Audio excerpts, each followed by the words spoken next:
The crimson sunset cast long shadows across the dusty main street of Castle Dome, Arizona Territory. As Beatrice Wright stumbled through the back door of the general store, her split lip dripping blood onto her torn calico dress. It was 1878, and for Beatrice, it might as well have been her last day on Earth if she didn't put as much distance as possible between herself and the man who had sworn to love and cherish her. "You can't hide in here forever, girl, Mrs. Holloway whispered, pressing a cool cloth against Beatrice's swollen cheek. The elderly shopkeeper's wife had seen her fair share of battered women in this frontier town, but something about this young woman's desperate eyes made her heart ache more than usual. "Your husband's been asking all over town for you." "He's not asking, Mrs. Holloway. He's hunting," Beatrice replied, wincing as she dabbed at the cut above her eye. At 22, she had already endured 3 years of marriage to Gerald Wright, a man whose charm had dissolved into cruelty within weeks of their wedding. "I can't go back this time. He said he'd kill me if I tried to leave again, Mrs." Holloway pursed her lips and glanced nervously toward the front of the store. "My Thomas can only stall him so long. You need to get out of Castle Dome, child." "But where would I go?" Beatrice's voice trembled as she pushed a strand of auburn hair from her face. "I don't have any money, no family left." The older woman disappeared behind a curtain and returned moments later with a small cloth pouch. "Not much, but enough for stage fare to Yuma. My sister runs a boarding house there." She pressed the coins into Beatrice's palm. "The evening stage leaves in 20 minutes. Go out the back and keep to the shadows." Beatrice clutched the money, tears welling in her eyes.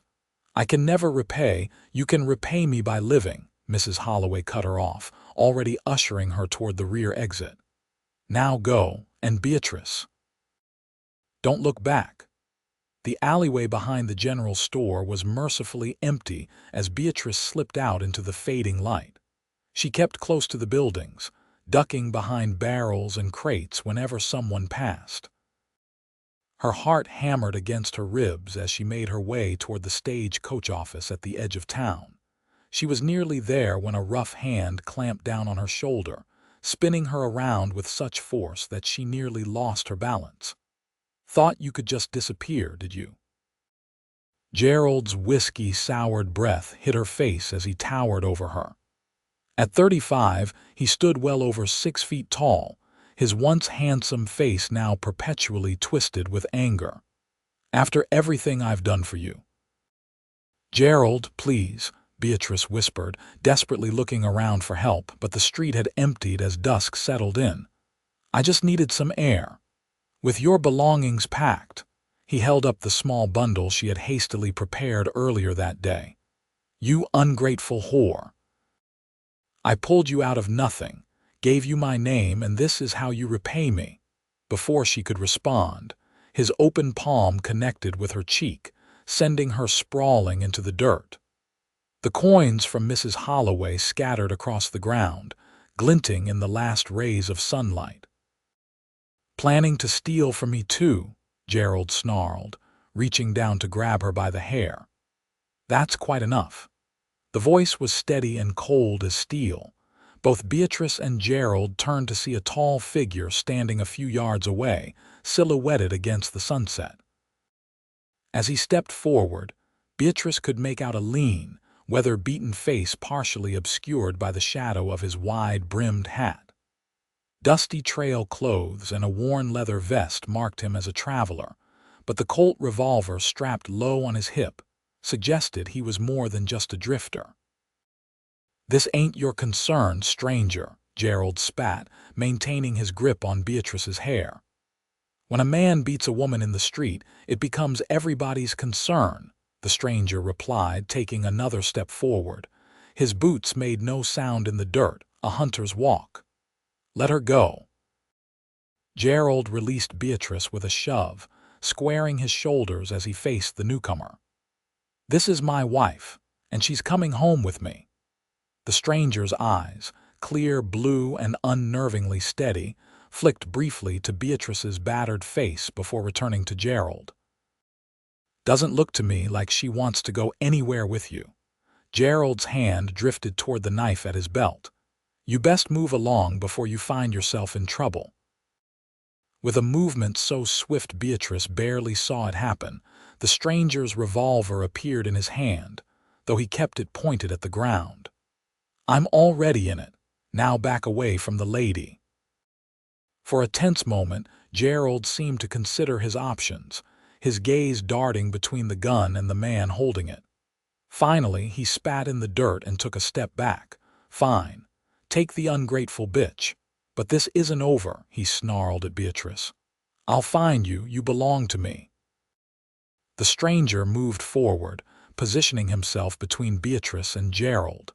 "She doesn't belong to anyone, and if you ever touch her again, it'll be the last thing you do." His voice remained level, but there was something in it that made even Gerald pause. "Now walk away while you still can." With a final venomous glare, Gerald backed up several paces before turning and stalking off toward the saloon, muttering curses under his breath. Only when Gerald disappeared from sight did the stranger holster his weapon and turn to Beatrice, who was still on the ground, trembling. He knelt beside her, careful to maintain a respectful distance. "Are you all right, madam?" he asked, his voice gentler now. Beatrice nodded shakily, though they both knew it was a lie. "Thank you, Mr. Nash, Nathan Nash." He offered his hand to help her up. "Most folks just call me Nate." Beatrice hesitated only briefly before accepting his help. His hand was calloused but warm as he carefully pulled her to her feet. "Beatrice Wright," she replied, quickly releasing his hand once she was standing. "I appreciate your intervention, Mr. Nash, but you don't know what you've done. Gerald won't forget this. He'll come looking for both of us now." Nate glanced in the direction Gerald had gone. "Let him look." He bent down and began collecting the scattered coins. "Were you heading somewhere?" "The stagecoach. It leaves for Yuma soon." She paused, watching him gather her meager savings. "But I can't go there now. It's the first place he'll look." Nate handed her the recovered coins. "I have a camp set up just outside of town. You can rest there tonight, and tomorrow I can take you to Silver Springs. It's a small settlement about 50 miles north. I doubt your husband would think to look for you there." Beatrice stared at him warily. For all she knew, this man could be just as dangerous as Gerald. "Why would you help me? You don't know me." Something flickered across Nate's face, a memory, perhaps, or an old pain. "Let's just say I've seen what men like your husband can do, and I've seen what happens when no one steps in." He picked up her small bundle of belongings. "You don't have to trust me, Mrs. Wright. But I give you my word as a gentleman that you'll be safe with me until we find you somewhere better to go." The stagecoach horn sounded in the distance, signaling its imminent departure. Beatrice glanced toward the coach office, then back at the town where Gerald was no doubt already working himself into a rage. Whatever risk this stranger presented seemed less immediate than the danger behind her. "All right, Mr. Nash," she said finally. "I'll go with you. But I want you to know I have nothing to offer in return." Nate's expression remained neutral, but his eyes softened slightly. "I'm not asking for anything, madam, just the chance to help someone who needs it." He gestured toward the outskirts of town. "My horse is this way if you're ready." As they slipped away from Castle Dome, Beatrice couldn't help but look back once at the cluster of buildings that had been her prison for 3 long years. In the gathering darkness, she could just make out a figure standing in front of the saloon, watching them go. Gerald's silent promise hung in the air between them. This wasn't over. But for the first time in years, Beatrice felt something other than fear as they rode away from town, a tiny, fragile spark of hope. Nate's camp was sparse but well organized, tucked into a small canyon that provided natural shelter from both the elements and prying eyes. A small fire crackled at its center, casting warm light on a bedroll, a saddle serving as a backrest, and a few supplies neatly arranged nearby. His horse, a sturdy bay gelding, grazed contentedly a few yards away, secured by a long lead rope. "It's not much," Nate said as he helped Beatrice down from the horse, "but it's safe for tonight." Beatrice winced as her feet hit the ground, her body aching from the beating and the unfamiliar ride. "It's fine, thank you." Nate gestured to the bedroll. "You can rest there, I'll keep watch." "I couldn't take your bed," Beatrice protested. "I insist. I've slept on harder ground than this." He moved to his saddlebags and retrieved a small tin of salve. "For your cuts," he explained, offering it to her. "If you don't mind." Beatrice accepted the tin with tentative fingers. "Thank you." As she applied the cooling ointment to her split lip and the cut above her eye, she studied her rescuer in the firelight. Nathan Nash was younger than she had initially thought, perhaps in his late 20s, with sun-weathered skin that spoke of years spent outdoors. His dark hair was longer than was fashionable, curling slightly at the collar of his shirt. There was a quiet competence in his movements as he tended the fire and prepared a simple meal of beans and jerky. "Have you been in Arizona territory long, Mr. Nash?" Beatrice asked, breaking the silence that had settled between them. "Going on 5 years now," he replied, stirring the pot of beans. "Came out from Missouri after the war, needed open spaces after that. The war? You look too young to have fought." A shadow passed over Nate's face. "I was 16 when I joined up, lied about my age." Not that anyone was checking too closely by 64. Beatrice nodded, understanding now the depth she occasionally glimpsed in his eyes. Many men had come west after the Civil War, carrying burdens both visible and invisible. "And you?" Nate asked, changing the subject. "How did you end up in Castle Dome?" Beatrice stared into the fire. "My parents died of fever when I was 18. I was teaching at a small school in Ohio when I met Gerald. He was passing through on business, charming and full of stories about the West." She gave a bitter laugh. "He painted such a picture of adventure and prosperity. Said he owned land and a successful business in Castle Dome. Let me guess, none of it was true." "Oh, he owned land all right. 10 acres of worthless rock and dust outside of town. And his business was gambling and occasional work as a hired gun." She shook her head. "By the time I realized the truth, we were already married and 1,000 miles from anyone I knew. And then he showed his true nature," Nate finished quietly. Beatrice nodded, unconsciously touching the bruise on her cheek. "The first time he hit me was 3 weeks after we arrived in Castle Dome. I'd burned his dinner. He apologized after, said it would never happen again." Her voice hardened. "That was the only promise he never kept." Nate handed her a tin plate with beans and a piece of jerky. "Why did you stay?" "Where would I go? I had no money, no family, and Gerald made sure everyone in town knew I was his." She took a small bite of food. "I tried to leave once before, about a year ago. Made it as far as the next town when he caught up to me. That was." She trailed off, the memory too painful to voice. "You don't have to tell me," Nate said gently. Beatrice met his gaze across the fire. "He broke 2 of my ribs and locked me in our cabin for a month, said next time he'd kill me." She set down her plate, appetite gone. "I believed him."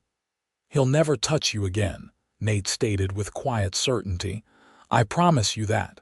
Something in his tone made Beatrice look up sharply. "I don't want anyone else hurt because of me, Mr. Nash. Least of all someone who's shown me kindness." Nate's expression softened. "Get some rest, Mrs. Wright. We have a long ride tomorrow, and Silver Springs is still a ways off." Despite her exhaustion, sleep came fitfully to Beatrice that night. Every sound in the desert darkness startled her awake, convinced that Gerald had found them. Each time she opened her eyes, she saw Nate sitting vigilant by the fire, his profile etched against the starlit sky, revolver within easy reach. It was the first night in years she'd slept without fear of what morning might bring. They broke camp before dawn, the eastern sky just beginning to lighten as Nate saddled his horse. He offered Beatrice his spare shirt when he noticed her shivering in the pre-dawn chill. "It's clean," he assured her, "and warmer than that dress." Beatrice accepted gratefully, turning away to slip the oversized shirt over her torn dress. The fabric smelled of soap and open air, a stark contrast to the whiskey and tobacco that perpetually clung to Gerald's clothes. "We'll ride north along the canyon for a while," Nate explained as he helped her onto the horse. "Less chance of being spotted that way." Beatrice nodded, watching as he checked his revolver before holstering it and mounting behind her. She stiffened slightly at the proximity, unaccustomed to being so close to a man without violence following.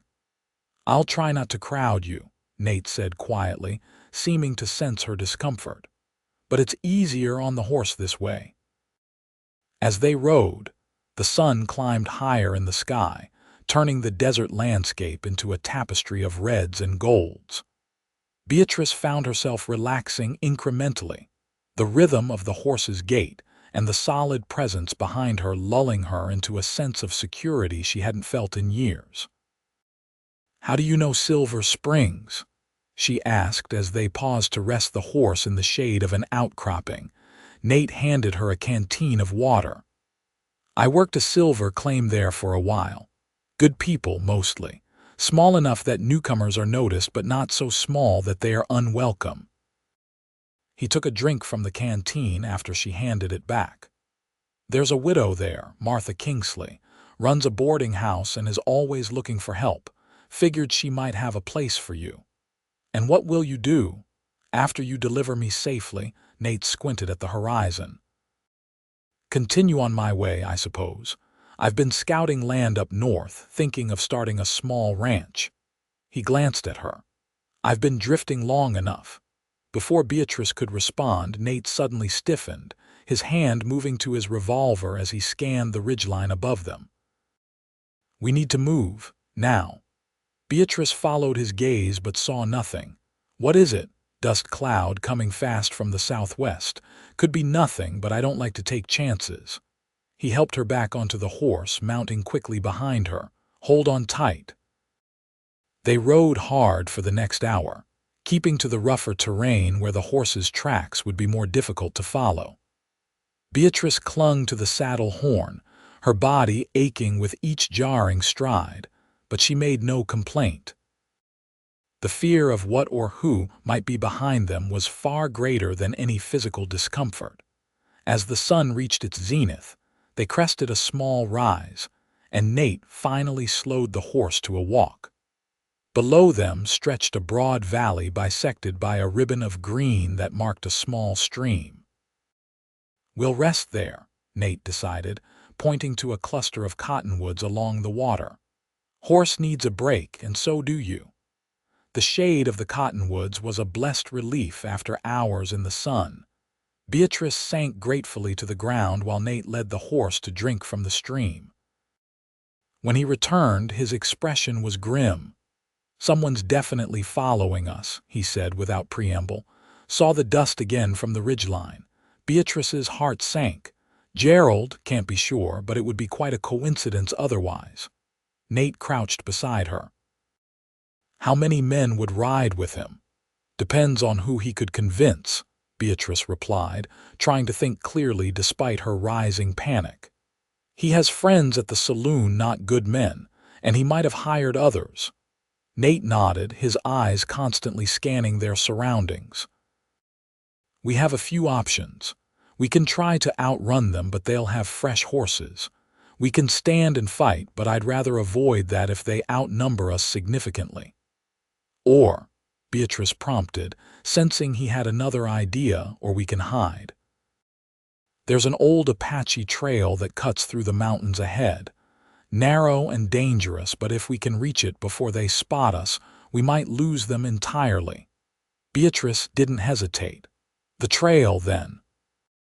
They rested only long enough for the horse to recover, then mounted again and continued north, pushing harder now with purpose. Nate guided them toward increasingly rugged terrain, the landscape transforming from open desert to rocky foothills. By late afternoon, they reached the base of a formidable ridge of mountains.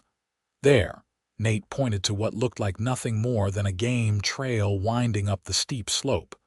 "That's our way through." Beatrice eyed the narrow path dubiously. "Your horse can manage that." "Buck here has gotten me through worse," Nate assured her, patting the gelding's neck. "But we'll need to go on foot for this first stretch. Too steep to ride double." They dismounted, and Nate led the way, guiding the horse with one hand while offering the other to Beatrice when the trail became particularly treacherous. The path twisted upward through rocks and scrub, occasionally disappearing entirely only to re-emerge a few yards later. To untrained eyes, it would be nearly invisible exactly as it was intended. As they climbed higher, the view expanded behind them. Nate paused at a bend in the trail, scanning the landscape below. Beatrice followed his gaze and felt her blood run cold. In the distance, a group of riders moved steadily toward the mountains, 5 or 6 at least from what she could make out. "They're still coming," she whispered. Nate's jaw tightened. "But they haven't spotted the trail yet. If we can make it over the pass before nightfall, we might still lose them." The ascent grew steeper, the trail narrowing until it seemed to cling precariously to the mountainside. Beatrice's legs burned with the effort, and her hands were scratched from grabbing at rocks for balance. Just when she thought she couldn't take another step, the path leveled out somewhat, revealing a natural saddle between 2 peaks. "We can ride from here," Nate said, helping her onto Buck's back before mounting behind her. The trail continued across the saddle and began to wind downward on the other side, this section wider but steeper, requiring Nate to guide the horse carefully over loose rocks and sudden drops.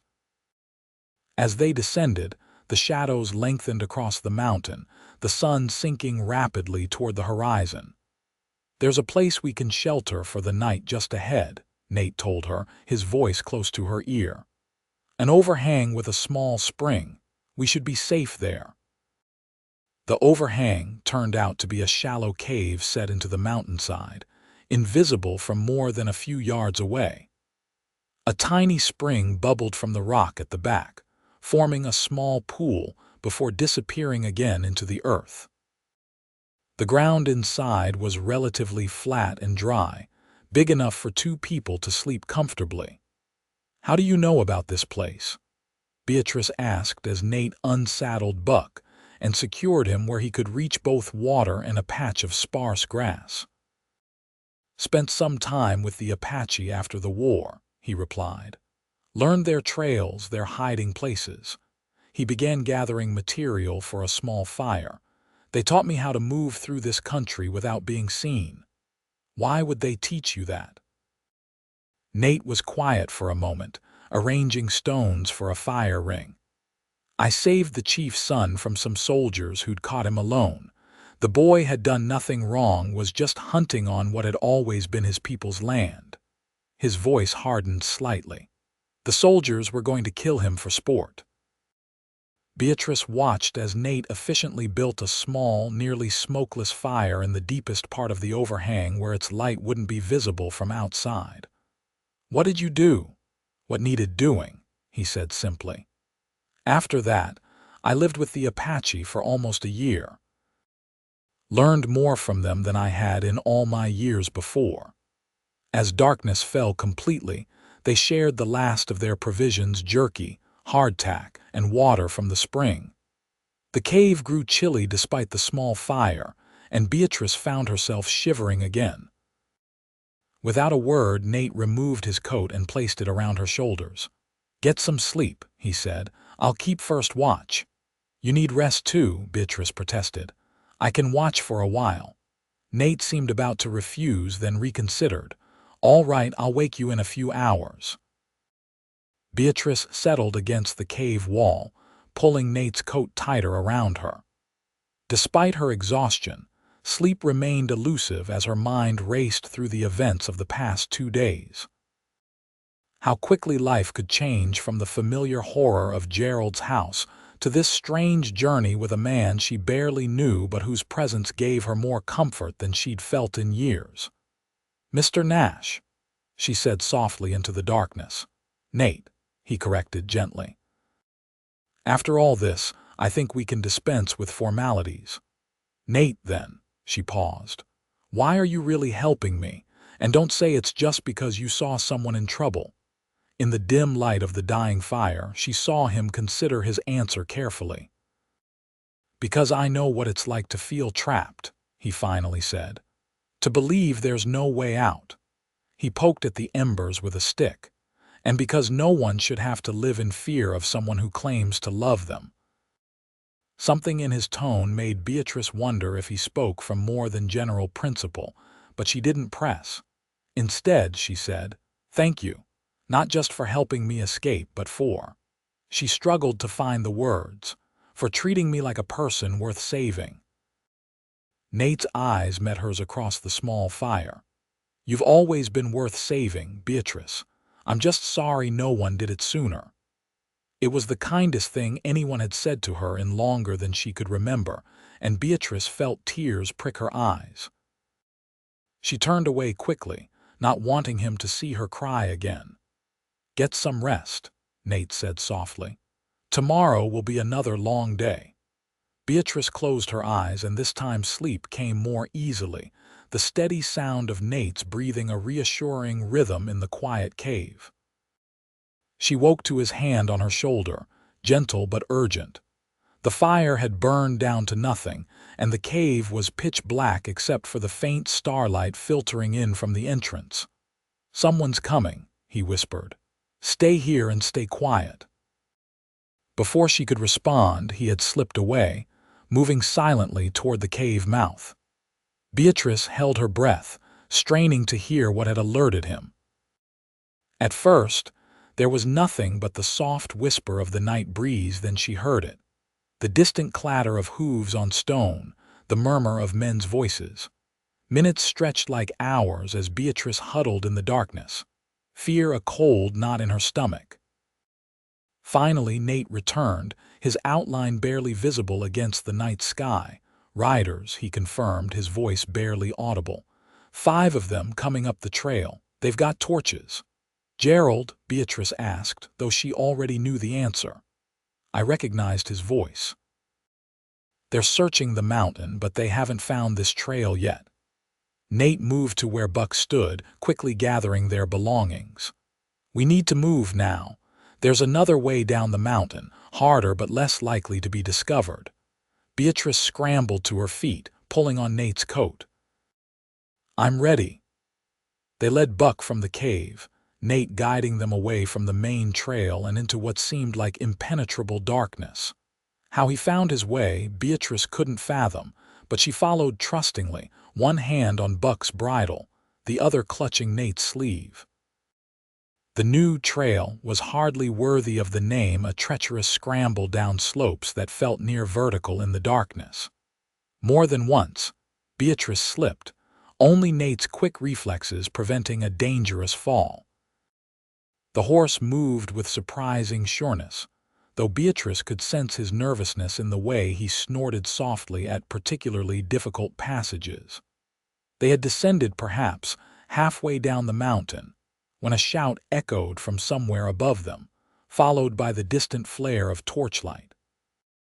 "They've found the cave," Nate said grimly. "We need to move faster."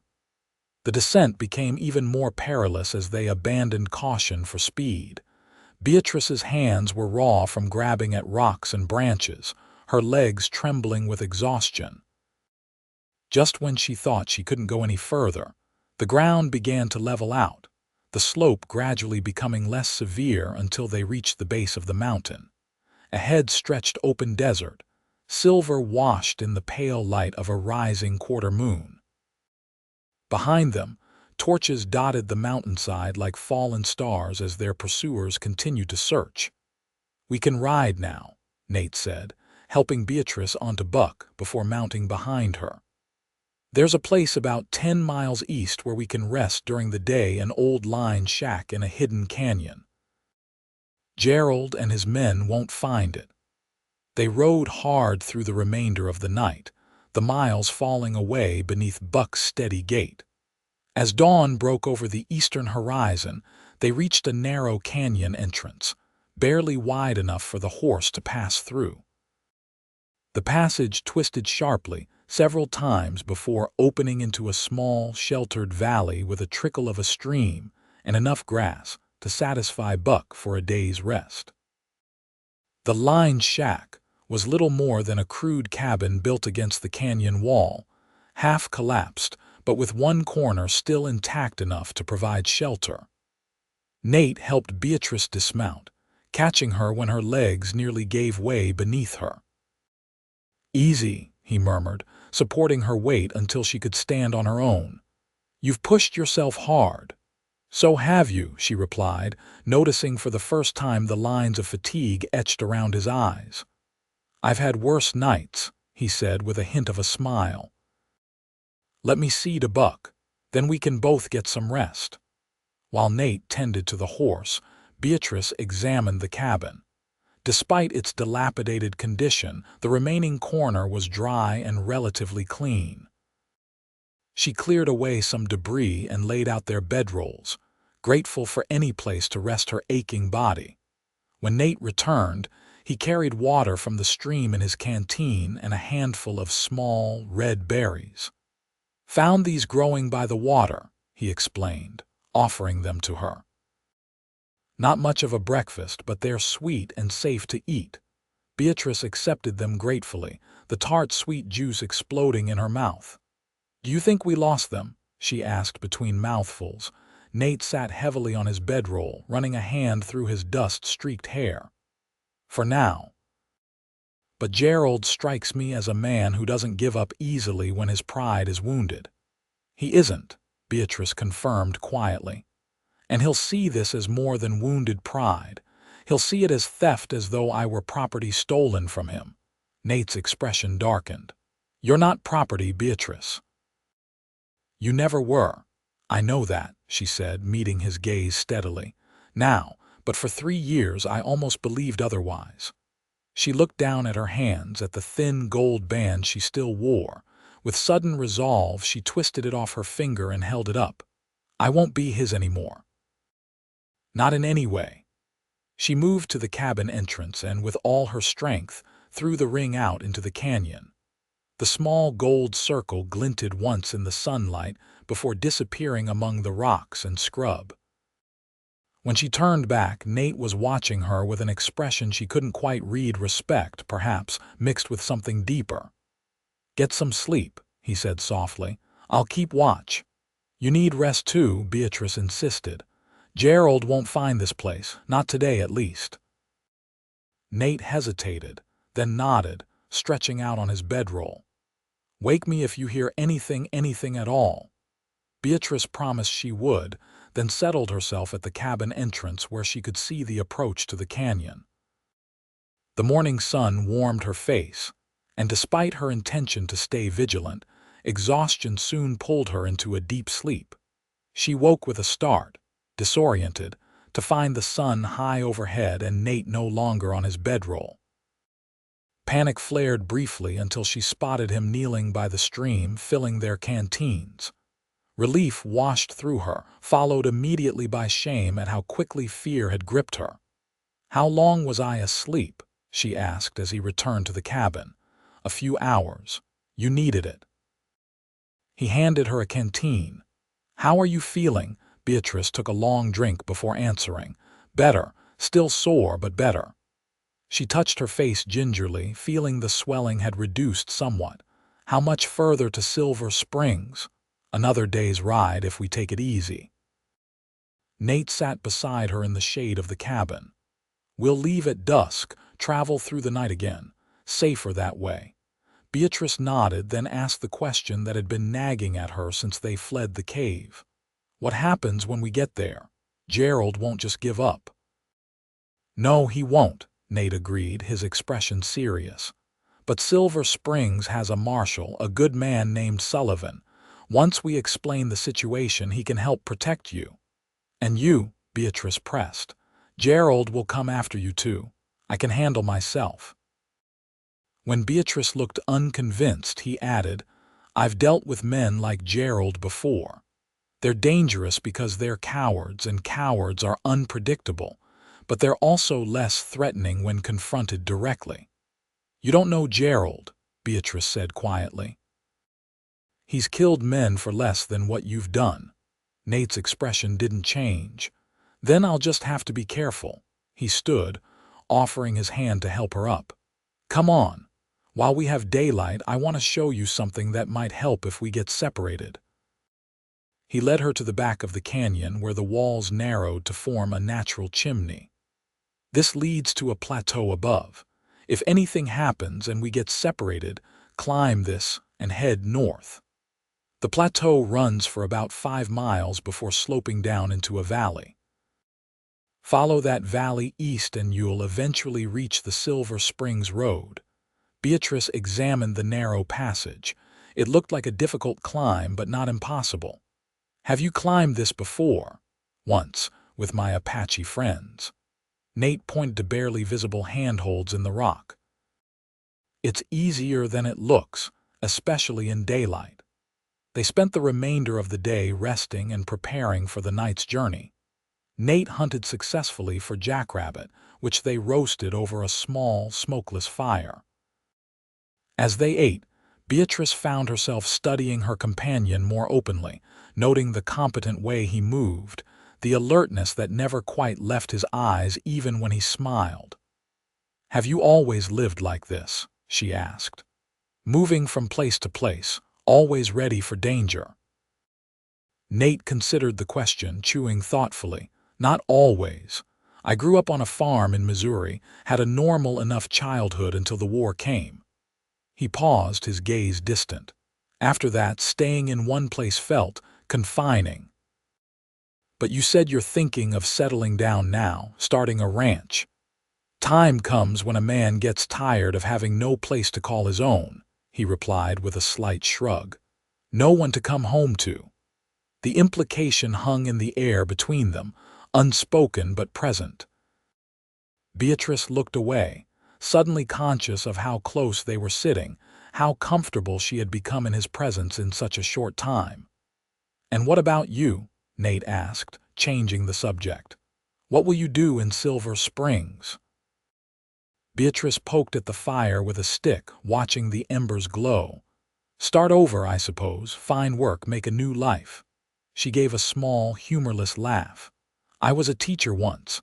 Perhaps I could be again eventually. You'd make a fine teacher, Nate said with quiet certainty. Any community would be fortunate to have you.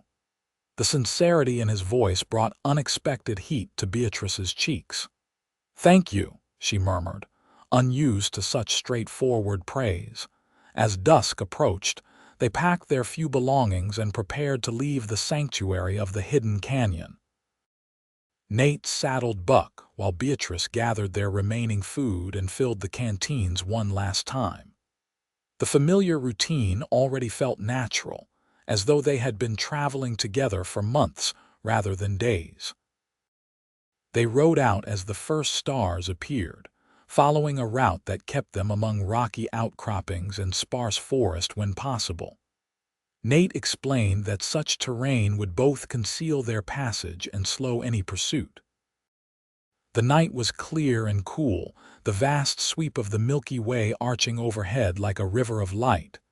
It's beautiful, Beatrice murmured, gazing up at the star-strewn sky. I'd almost forgotten what it feels like to just look up without fear. Nate followed her gaze. Out here, the stars remind you how small your troubles are. Not that they aren't real, just that they're part of something much larger. Is that what you learned from the Apache, among other things? There was a smile in his voice. They believe the stars are the campfires of those who have gone before us, that our ancestors watch over us from above. Beatrice considered this. I like that idea. My mother would have made a very bright star. They rode in companionable silence for a time, the only sounds the rhythmic hoofbeats and the occasional call of a night bird. Beatrice was acutely aware of Nate's presence behind her, the solid warmth of him a reassuring constant in the vast darkness. As the night deepened, they crossed a broad plateau and began descending into a valley that Nate said would lead them directly to Silver Springs. The terrain grew more hospitable, with stands of pine and juniper offering welcome shade during brief rest stops. It was during one such stop, as they allowed Buck to drink from a small stream, that Nate suddenly tensed. "Do you hear that?" he whispered, his hand moving instinctively to his revolver. Beatrice listened intently but heard nothing unusual. "What is it, horse?" moving slowly, trying to be quiet. Nate motioned for her to stay put as he moved silently toward a nearby ridge. Keeping low, Beatrice held her breath, every sense straining. Now she could hear it too, the faint clink of metal, the soft thud of hooves on earth. Someone was approaching, and they were trying not to be heard. Nate reappeared moments later, his expression grim. Two riders coming up the valley, moving like men who are tracking, not just traveling. "Gerald." Beatrice felt the familiar cold grip of fear. "Can't be sure, but it seems likely. They're taking the exact route we would if we continued." Nate quickly untied Buck and led him away from the stream.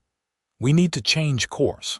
There's a ridge to the east that's harder going but will take us to Silver Springs from a different direction." They mounted quickly and set off toward the ridge, moving as quietly as possible through the trees. The new route proved as challenging as Nate had warned, a steep, rocky ascent that required them to dismount and lead Buck for much of the way.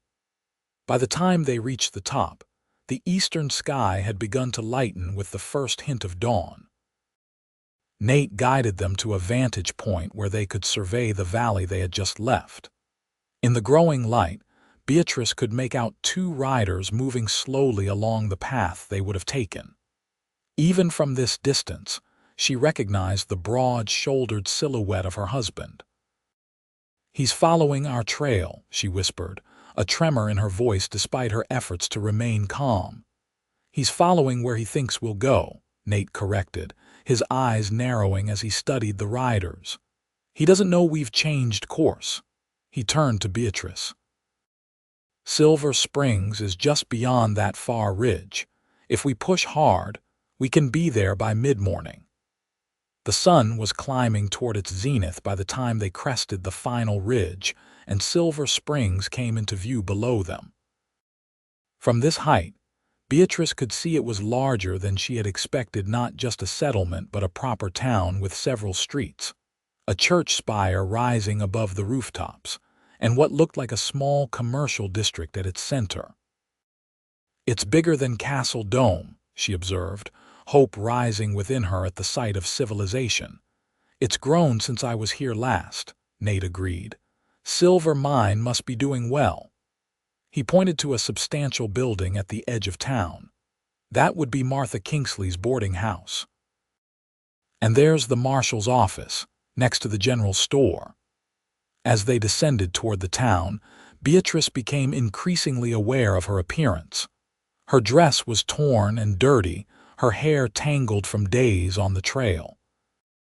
She must look like a wild woman, not someone a respectable boarding house owner would want to employ. "I'm not sure Mrs. Kingsley will be impressed with me looking like this," she said, self-consciously trying to smooth her hair. Nate's voice was gentle. "Martha judges people by their character, not their clothes.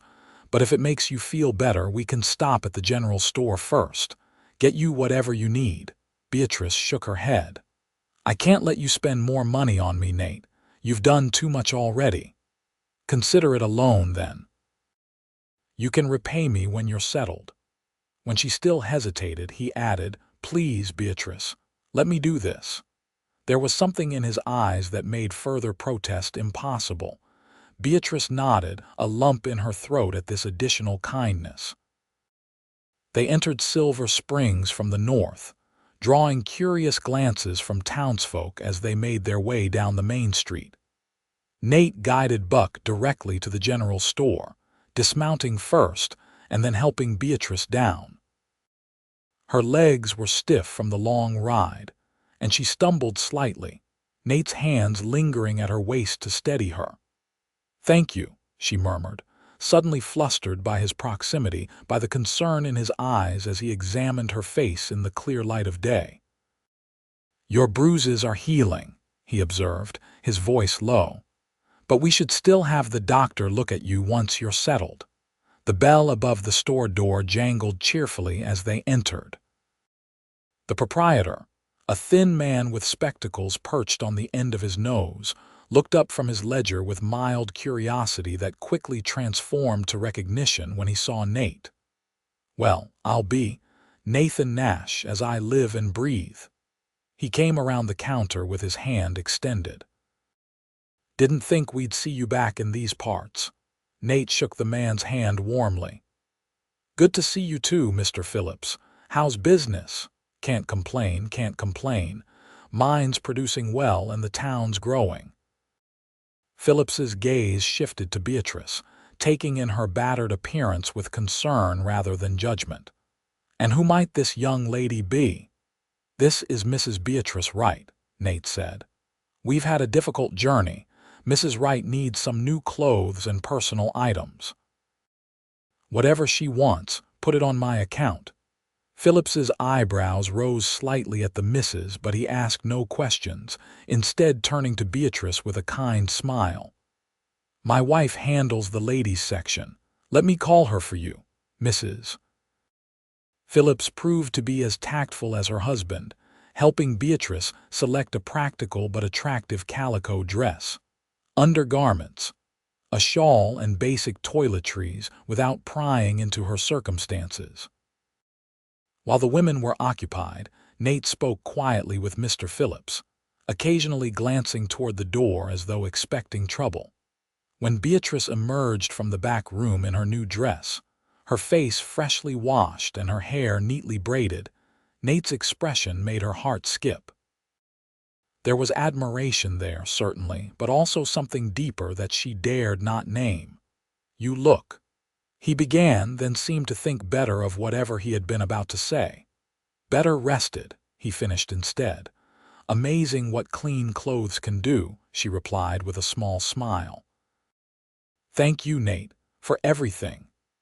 Their eyes held for a moment longer than necessary before Nate cleared his throat and turned back to Mr. Phillips. "Is Marshal Sullivan in town today?" "Should be at his office," Phillips confirmed. "Want me to send someone to fetch him?" "No need." "We'll head there next." Nate paid for the purchases, ignoring Beatrice's renewed protests about the expense. As they stepped back onto the street, Beatrice noticed a change in Nate's demeanor, a new tension in his shoulders, a vigilance in the way his gaze swept the street before they proceeded. He led Buck with one hand, the other never far from his holstered revolver. "Is something wrong?" Beatrice asked quietly as they walked toward the marshal's office. "Just being cautious," Nate replied, his voice low. "Gerald knows where we were headed. If he and his men rode hard and cut across country, they could have reached Silver Springs before us." The possibility sent a chill through Beatrice. She instinctively moved closer to Nate, her eyes now scanning the street as well, searching for Gerald's familiar figure among the townsfolk. The marshal's office was a solid brick building with a wooden sign proclaiming law enforcement hanging above the door. Nate tied Buck to the hitching post outside, then ushered Beatrice inside, one hand at the small of her back in a gesture that was both protective and reassuring. Marshal Sullivan proved to be a lean, weather-beaten man in his 50s, with steel-gray hair and shrewd eyes that took in everything about them in a single glance. He stood as they entered, recognition lighting his face when he saw Nate. "Nash," Didn't expect to see you back in Silver Springs." His gaze shifted to Beatrice, noting the fading bruises with a narrowing of his eyes. "And who might this be?" "Marshal, this is Mrs. Beatrice Wright," Nate said. "She's in need of your protection." Over the next half hour, they explained the situation: Beatrice's marriage to Gerald, his abuse, their flight from Castle Dome, and the pursuit that had followed. Sullivan listened without interruption, his expression growing grimmer with each detail. "So you believe this Gerald Wright and his men may already be in town?" he asked when they had finished. "It's possible," Nate confirmed. "He's determined and he has resources. He'll claim she's his legal wife and demand her return." Sullivan nodded thoughtfully. "Which under the law he has some right to do." When Beatrice paled, he quickly added, "But no law requires a woman to stay with a man who beats her, not in my jurisdiction." He turned to Beatrice directly. "Mrs. Wright, I can offer you the protection of this office. If your husband comes looking for you, he'll have to deal with me first." Relief flooded through Beatrice. "Thank you, Marshal. I can't tell you what that means to me." "Don't thank me yet," Sullivan warned. "The law can be complicated when it comes to marriages. Your best bet would be to file for divorce, but that takes time and requires a judge." He stroked his mustache thoughtfully. "In the meantime, where will you be staying?" "We thought Martha Kingsley might have room at her boarding house," Nate said. Sullivan nodded approvingly. "Good choice. Martha's no-nonsense and discreet, and she's been known to keep a shotgun behind her front desk." He stood, reaching for his hat. "I'll walk you there myself. Make sure you get settled." As they left the marshal's office, Beatrice found herself scanning the street again, tension returning to her shoulders. The town seemed peaceful enough, shoppers entering and leaving stores, a wagon loaded with lumber passing by, children playing near the church, but danger could be hiding in plain sight. Martha Kingsley's boarding house stood at the edge of town, a large, two-story structure with a deep front porch and well-tended flower beds. It had an air of solid respectability that Beatrice found immediately comforting. The proprietress herself answered their knock, a stout woman in her 60s with iron-gray hair pulled back in a severe bun and sharp eyes that missed nothing. Her stern countenance softened visibly when she recognized the marshal and Nate. "Nathan Nash, as I live and breathe," she said, echoing Mr. Phillips's earlier greeting. "You finally decided to stop living like a wild Indian and rejoin civilization." Nate smiled, genuine affection in his expression. "Something like that, Mrs. Kingsley. It's good to see you." "And you, Marshal," Mrs. Kingsley acknowledged with a nod. "What brings the law to my doorstep today? Not trouble, I hope." "Not exactly, Martha," Sullivan replied. "We have a lady in need of safe lodging and perhaps employment. This is Mrs. Beatrice Wright." Martha's shrewd eyes took in Beatrice's fading bruises, the nervous way she stood slightly behind Nate. Understanding dawned immediately in her expression. "I see," she said simply. "Well, you've come to the right place, Mrs. Wright. I have a room available, and as it happens, I'm short-handed since my regular help left to get married last month." Inside, over coffee in Martha's private parlor, they explained the situation more fully. The older woman listened without interruption, her face growing harder as the tale unfolded. "So this husband of yours might come looking," she said when Beatrice had finished. "It wasn't a question." "Yes, madam, and he's dangerous," Martha snorted. "So am I when provoked." She set down her coffee cup with a decisive click. "You'll stay here, Mrs. Wright. I'll give you the room at the back with its own entrance. And if this Gerald shows his face, he'll find more than he bargained for." Arrangements were quickly made. Beatrice would work at the boarding house in exchange for room and board, helping with cooking, cleaning, and serving meals to the guests. The marshal promised to check in regularly, and to alert his deputies to watch for Gerald. All that remained was to say goodbye to Nate. The thought sent an unexpected pang through Beatrice as they stood on the boarding house porch, the marshal and Martha having tactfully withdrawn to give them a moment of privacy. "So," she began awkwardly, "I suppose this is where we part ways." Nate's expression was unreadable. "If that's what you want." "Isn't it what you want?" Beatrice asked, confused. "You said you were heading north to look at land for your ranch." "I did say that," Nate agreed, "but plans can change." Hope fluttered in Beatrice's chest, quickly tempered by practicality. "Nate, you've done more than enough for me already. I can't ask you to change your plans, to put your life on hold." "You're not asking," he interrupted gently. "I'm offering. Gerald is still out there, Beatrice, and while I trust the marshal and Mrs. Kingsley, I'd rest easier knowing I was nearby if trouble comes." He paused, then added more softly, "If you want me to stay, that is." The simple question carried a weight that had nothing to do with Gerald or danger, and they both knew it.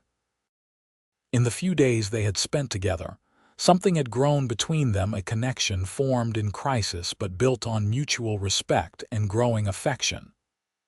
"I would like that very much," Beatrice admitted, her voice barely above a whisper. Relief and something warmer spread across Nate's features. "Then I'll find a room in town. The Silver Nugget has decent lodgings, and I can look for work at the livery stable or the mine." Impulsively, Beatrice reached out and squeezed his hand. "Thank you, Nate, not just for staying, but for everything. For making me believe I could have a life beyond Gerald." Nate turned his hand to clasp hers properly, his grip warm and steady. "You were always stronger than you knew, Beatrice. You just needed a reminder." His thumb brushed lightly over her knuckles before he released her. "I'll come by tomorrow to check on you if that's all right." Beatrice nodded, suddenly reluctant to see him go. "Tomorrow, then." She watched from the porch as Nate mounted Buck and rode slowly toward the center of town, only turning back inside when he had disappeared from view. Martha was waiting in the hallway, a knowing look in her eyes that Beatrice pretended not to notice. "Let me show you to your room, Mrs. Wright," the older woman said kindly. "You look like you could use some proper rest in a proper bed." The room was small but clean, with a narrow bed, a washstand, a small dresser, and a window overlooking the kitchen garden. It was plain but comfortable, and most importantly, it was safe. "Thank you, Mrs. Kingsley," Beatrice said sincerely, "for everything." Martha patted her shoulder. "You rest now. Tomorrow's soon enough to start working." She paused at the door. "And Mrs. Wright, that young man cares for you a great deal. I've known Nathan Nash for years, and I've never seen him look at anyone the way he looks at you." Before Beatrice could formulate a response, Martha was gone, closing the door softly behind her. Alone at last, Beatrice sank onto the bed, overwhelmed by emotions she had been holding at bay for days: relief, exhaustion, lingering fear, and something else. Something new and fragile that had taken root during those long hours riding through the desert with Nate's steady presence behind her. For the first time in years, she allowed herself to cry freely, not tears of pain or fear, but of release. When the tears finally subsided, she washed her face, unpacked her few belongings, and lay down on the bed. Despite the strangeness of her surroundings and the uncertainty that still clouded her future, she fell into the deepest, most peaceful sleep she had known since before her marriage. She woke to sunlight streaming through the window and the distant sounds of activity in the boarding house, voices in the dining room, pots clanging in the kitchen. For a disoriented moment, she didn't know where she was. Then memory returned, bringing with it a renewed sense of both freedom and apprehension. A soft knock at her door roused her fully. "Mrs. Wright, it's Martha. I've brought you some breakfast." Beatrice hastily ran her fingers through her hair and straightened her rumpled dress before opening the door. Martha stood there with a tray bearing coffee, biscuits, bacon, and eggs. "I thought you might prefer to eat in your room this morning," the older woman said, setting the tray on the dresser. "The dining room can be a bit overwhelming when you're not used to it.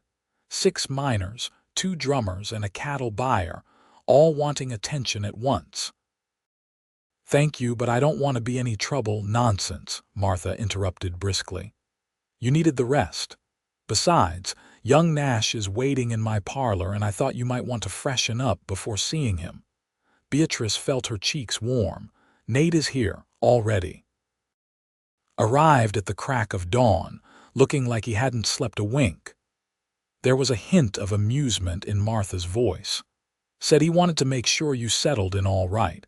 I told him he could wait while you had your breakfast." After Martha left, Beatrice ate quickly, then washed her face and rebraided her hair. She smoothed her new dress, wishing fleetingly for a mirror to check her appearance before immediately feeling foolish for caring. Nate was standing by the window in Martha's parlor when she entered, staring out at the street with the watchful alertness she had come to associate with him. He turned at the sound of her footsteps, and something in his expression, relief mingled with admiration, made her breath catch. "Good morning," he said, his voice warm. "You look rested." "I am, thank you." Beatrice moved further into the room, suddenly aware of how different this felt from their time on the trail, more formal somehow, despite the growing ease between them. "And you? Did you find lodging at the Silver Nugget?" Nate nodded. "And work at the livery stable. Temporary, but it pays well enough." He hesitated, then added, "I spoke with the marshal this morning. No sign of Gerald or his men yet, but Sullivan's keeping watch." The mention of Gerald brought reality crashing back, dispelling the momentary sense of normalcy. Beatrice sank onto a chair, her fingers worrying at the fabric of her dress. "He'll come. I know he will. And when he does, he'll find you're protected." Nate sat across from her, his expression serious. "But Beatrice, there's something else we need to consider. The marshal mentioned it yesterday as Gerald's legal wife. Your position is complicated." Even with the marshal's protection, Gerald could potentially force the issue, especially if he brings in lawyers or officials from the territorial capital. "What are you suggesting?" Beatrice asked, though something in his tone made her suspect she already knew. Nate leaned forward, his eyes holding hers steadily. "That we need to strengthen your legal position. The most straightforward way would be for you to file for divorce, but that takes time and we don't know how much time we have." "Is there another option?" "There is." Nate took a deep breath. "You could marry again." Beatrice stared at him, certain she had misheard. "Marry, but I'm already married, and even if I weren't, who would?" She stopped as understanding dawned. It wouldn't be a real marriage," Nate hastened to add. "Just a legal arrangement to protect you." In the eyes of the law, a second marriage, even if technically invalid due to the first, creates enough legal confusion that it would be harder for Gerald to simply claim you as his property. Beatrice's mind whirled with the implications. "But wouldn't that be bigamy? I could be arrested." "Only if it could be proven you entered the marriage with full knowledge and intent to deceive. If you claimed you believed your first marriage was over, that Gerald had abandoned you, for instance, or that you thought him dead, you'd have a defense." Nate ran a hand through his hair. "It's not ideal, I know, but it might buy us time until a proper divorce can be arranged." "Us," Beatrice repeated softly, catching the pronoun.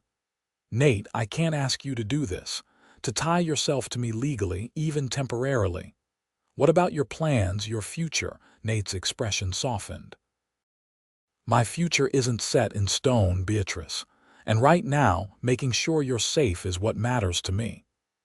He reached across the space between them, his hand extended, palm up, an offer, not a demand. I won't pressure you, it's your decision.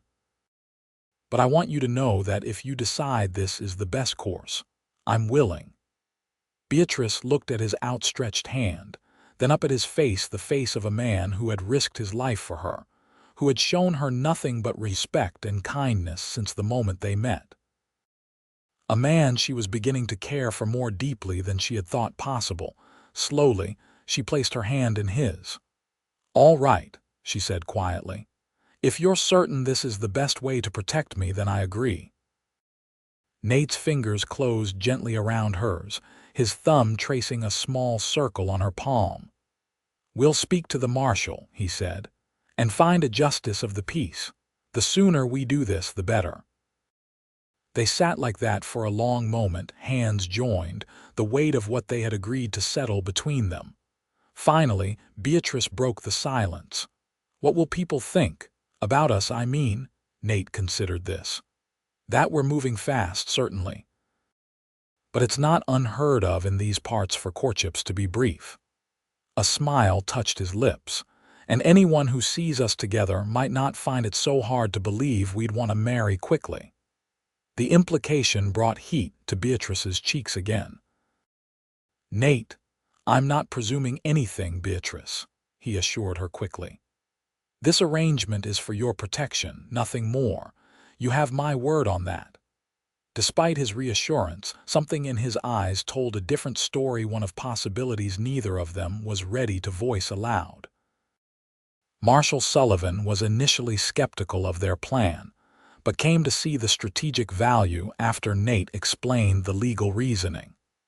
He agreed to witness the ceremony and to use his authority to ensure the marriage was properly recorded. "You understand this won't be bulletproof," he warned them in his office later that day. "If Gerald challenges it and it goes before a territorial judge, there could be complications." "We understand," Nate said. "But it creates enough legal obstacles that Gerald can't simply walk in and demand Beatrice be handed over to him." The marshal nodded reluctantly. "I know a justice of the peace who can perform the ceremony today, if you're sure about this." Beatrice met Nate's questioning gaze and nodded. "We're sure." The ceremony itself was brief and unadorned, conducted in the justice's small office with only the marshal and Martha Kingsley as witnesses. Beatrice wore her new calico dress with a small bunch of wildflowers Martha had hastily gathered from her garden. Nate had cleaned up as well, his hair still damp from washing, wearing a fresh shirt he must have purchased that morning. As they stood before the justice, reciting vows neither had expected to speak to the other, Beatrice was struck by the strangeness of the moment. This was her second wedding, yet it felt more genuine than her first, despite being arranged for practical reasons rather than love. When Nate slipped a simple gold band onto her finger, another new purchase, she realized his hands were steady, his eyes sincere as they met hers. "I now pronounce you man and wife," the justice declared, closing his book. "You may kiss the bride." A moment of awkwardness hung between them. They hadn't discussed this part of the ceremony. Nate hesitated, then leaned forward and placed a gentle, chaste kiss on Beatrice's cheek, his hand resting lightly at her waist. "Congratulations," Marshal Sullivan said, shaking Nate's hand and nodding to Beatrice. "I'll file the paperwork immediately. As of today, you're legally Mrs. Nathan Nash."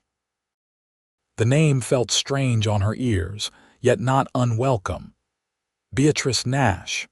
A new identity, a fresh start, even if the circumstances were unusual. Martha insisted on hosting a small celebration at the boarding house, serving a special dinner in their honor, and opening a bottle of wine she had been saving for a special occasion.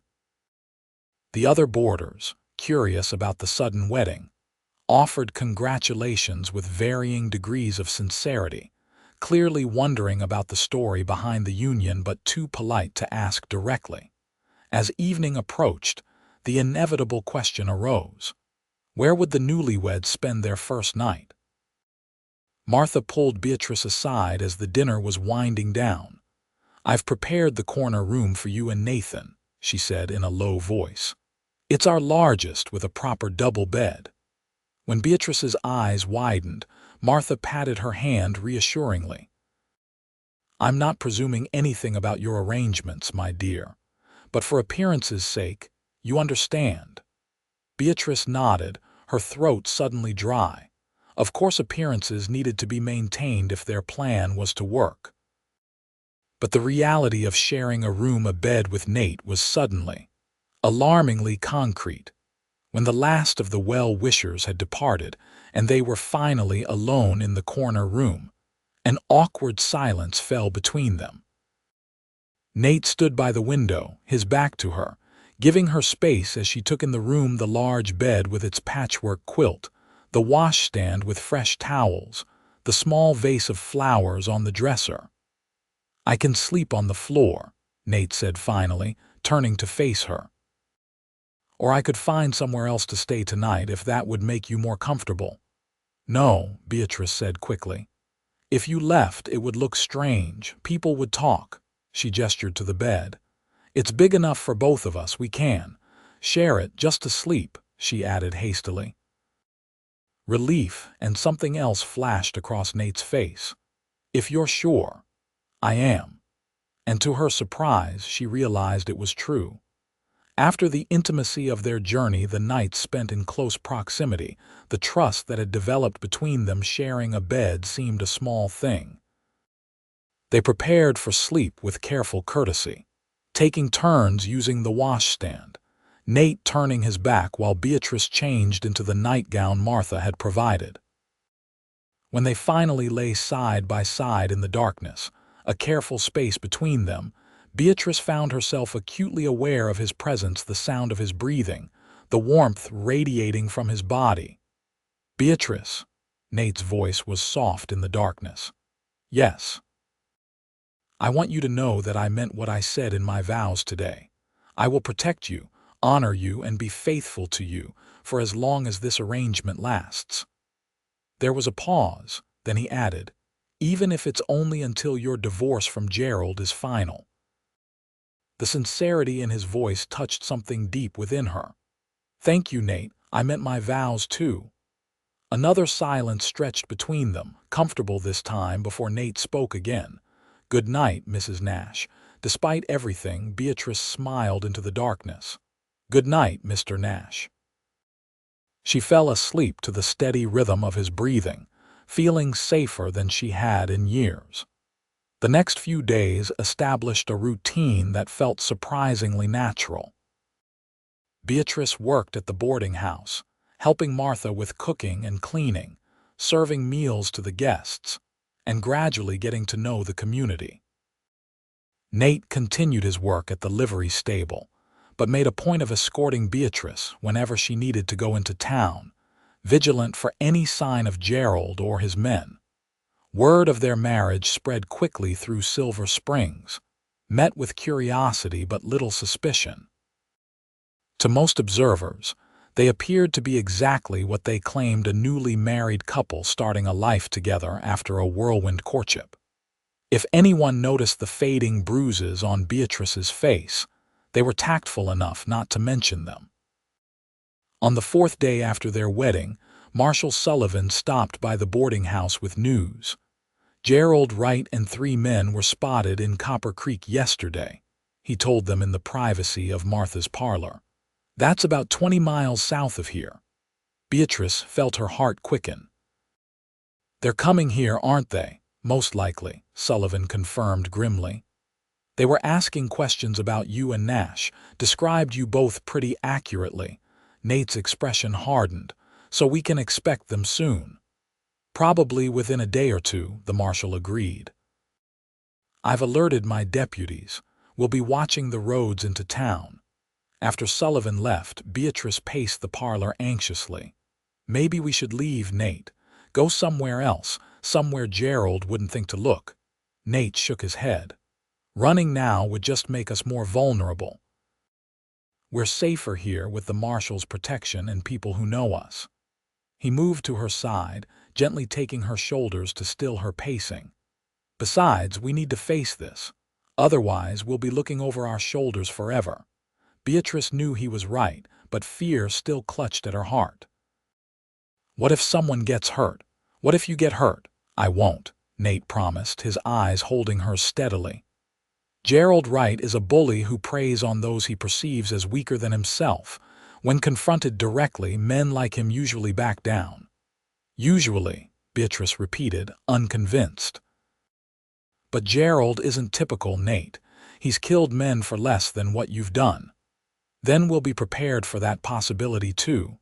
Nate's voice was calm, but there was steel beneath it. I won't let him hurt you again, Beatrice, no matter what it takes. The quiet conviction in his voice silenced her protests. This was a side of Nate she had glimpsed before the soldier, the survivor, the man who had lived among the Apache and learned their ways. There was nothing boastful in his confidence, just a steady certainty that he would do whatever was necessary to keep her safe. That evening, as they prepared for bed in what had become their shared room, Beatrice noticed Nate checking his revolver with particular care, cleaning each part meticulously before reassembling it. You really think he'll come tomorrow? She asked, watching him from her seat at the small dressing table. Hard to say, Nate replied, not looking up from his work, but I'd rather be prepared than surprised. As Beatrice braided her hair for the night, she studied Nate's reflection in her small mirror. Over the past few days, he had become so integrated into her life that it was hard to remember he had entered it less than 2 weeks ago. Their marriage might have begun as an arrangement of convenience, but there was nothing convenient about the feelings developing between them, feelings neither had openly acknowledged, but which manifested in small ways. Lingering glances, hands that found excuses to touch, conversations that stretched late into the night. Nate, she began hesitantly, if something happens tomorrow, nothing's going to happen, he interrupted, finally looking up from his revolver. But if it does, she persisted, turning to face him directly. I want you to know that I'm grateful, not just for your protection, but for showing me what a marriage could be, what it should be. Nate set the revolver aside and crossed the room to kneel before her chair, taking her hands in his. Beatrice, he paused, seeming to search for the right words. These past days with you have meant more to me than I can say. Whatever happens tomorrow, I want you to know that I don't regret a moment of it. The emotion in his eyes made her breath catch. Slowly, giving her every opportunity to pull away, Nate leaned forward until his forehead rested against hers, their breath mingling in the small space between them. May I kiss you? He whispered. Not for appearances, not for anyone else, just for us. In answer, Beatrice closed the distance between them, pressing her lips to his in a kiss that started gentle but quickly deepened. Years of longing for true affection pouring out as her hands came up to frame his face. Nate responded with equal fervor, his arms encircling her waist, drawing her closer until she was half out of the chair, balanced on its edge. When they finally broke apart, both breathless, Nate rested his forehead against hers again. I've wanted to do that since the first day, when you looked at me with those brave eyes even though you were terrified. Beatrice smiled, her fingers tracing the line of his jaw. I've wanted you to do that since the night in the cave, when you offered me your coat even though you were cold yourself. Nate smiled back, his eyes crinkling at the corners. We're a pair, aren't we? We are, she agreed softly, the truth of it settling deep in her heart. That night, they still maintained a space between them in the bed, but it was smaller than before, their hands finding each other in the darkness, fingers intertwined as they drifted to sleep. Morning brought gray skies and a persistent drizzle, unusual for the season. Beatrice woke to find Nate already up, fully dressed and standing by the window, watching the street below with the intense focus she had come to recognize as his combat readiness. "Good morning," she said, sitting up and running a hand through her sleep-tousled hair. Nate turned, his serious expression softening when he saw her. "Morning, sorry if I woke you." "You didn't." She glanced toward the window. "Is something wrong?" "Not sure yet." He returned his gaze to the street. There were some riders coming into town just before dawn. Couldn't make them out clearly in this weather. Beatrice felt a chill that had nothing to do with the morning air. Gerald, possibly. Nate moved away from the window, coming to sit on the edge of the bed. "I'm going to check with the marshal after breakfast. In the meantime, I'd like you to stay in the boarding house today." "I can't hide forever, Nate." "Not forever," he agreed, taking her hand. "Just until we know what we're dealing with." Breakfast in the boarding house dining room was a subdued affair. The rain had dampened the spirits of the guests, many of whom were minors unable to work their claims in such weather. Martha kept up a cheerful patter as she served, but Beatrice noticed her casting worried glances toward the front door whenever the bell jangled. Nate ate quickly, his attention clearly elsewhere. "I'm going to head to the marshal's office," he told Beatrice, rising from the table. "Lock the doors after I leave and don't open them for anyone you don't know." "Be careful," she said, touching his arm. His expression softened, and he bent to brush a kiss against her forehead, unconcerned with the curious glances from the other diners. "Always am." After he left, Beatrice threw herself into her work, helping Martha clear the breakfast dishes and prepare for lunch. The familiar tasks helped distract her from her worry, but she couldn't help checking the clock repeatedly, wondering what was taking Nate so long. It was nearly noon when the front door opened with enough force to bang against the wall.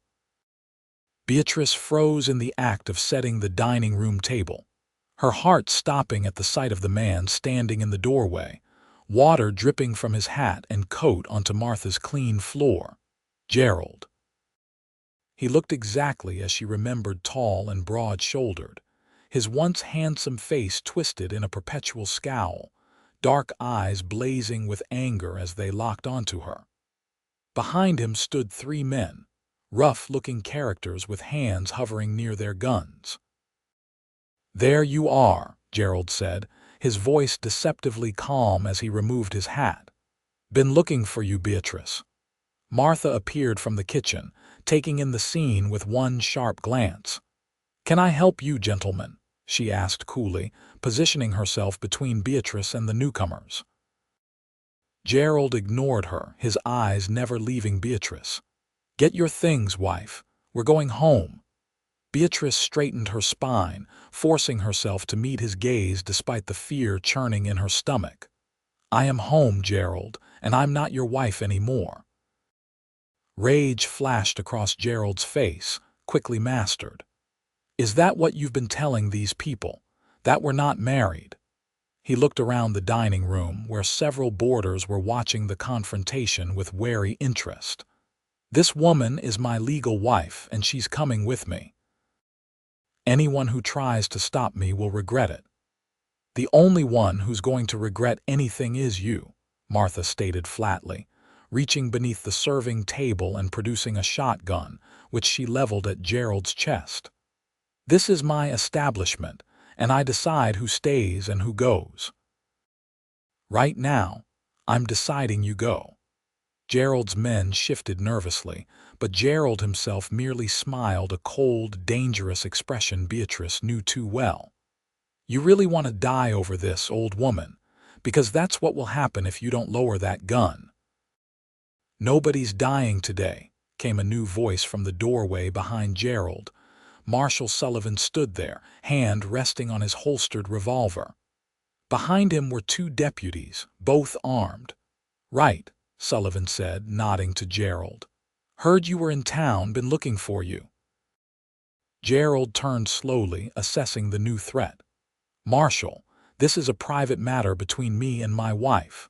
"From what I hear, Mrs. Nash isn't your wife anymore," Sullivan replied mildly. Seems she's married to a citizen of this town now.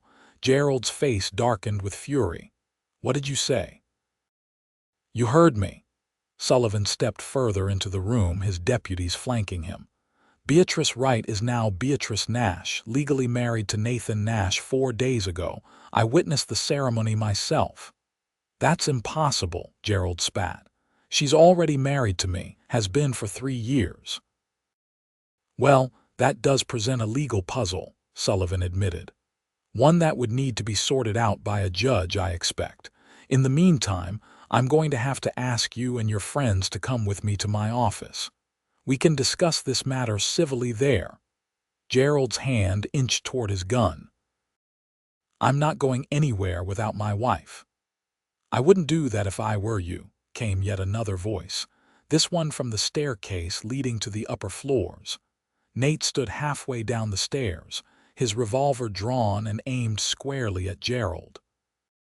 His expression was calm, almost detached, but his eyes were cold with a deadly focus Beatrice had never seen before.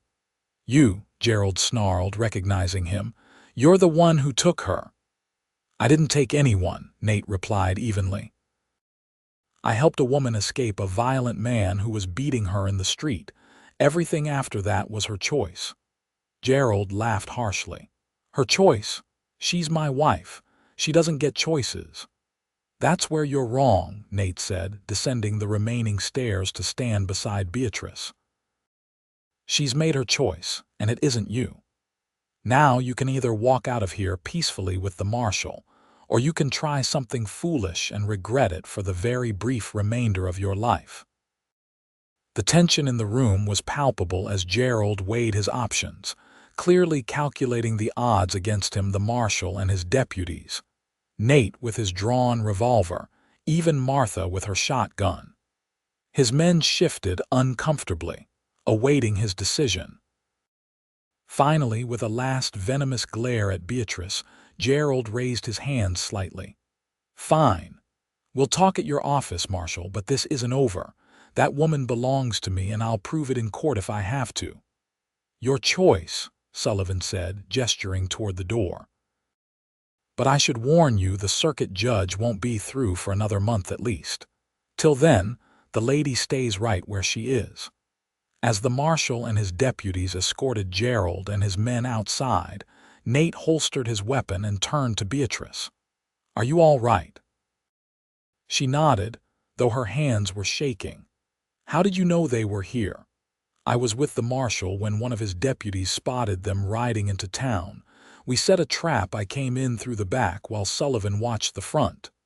Nate's eyes searched her face. I'm sorry I wasn't here when he arrived. You were here when it mattered, Beatrice assured him, wanting nothing more than to step into his arms but aware of the curious onlookers still watching them. Martha solved the dilemma by shooing the boarders back to their rooms. Show's over, folks. Lunch will be delayed a bit. Once they were alone, she turned to Nate and Beatrice with a grim expression. This isn't over, is it? No, Nate confirmed. Gerald won't give up that easily, but the marshal will hold them for a while at least. Then you have some time to decide your next move, Martha said practically. In the meantime, I suggest you both get some rest.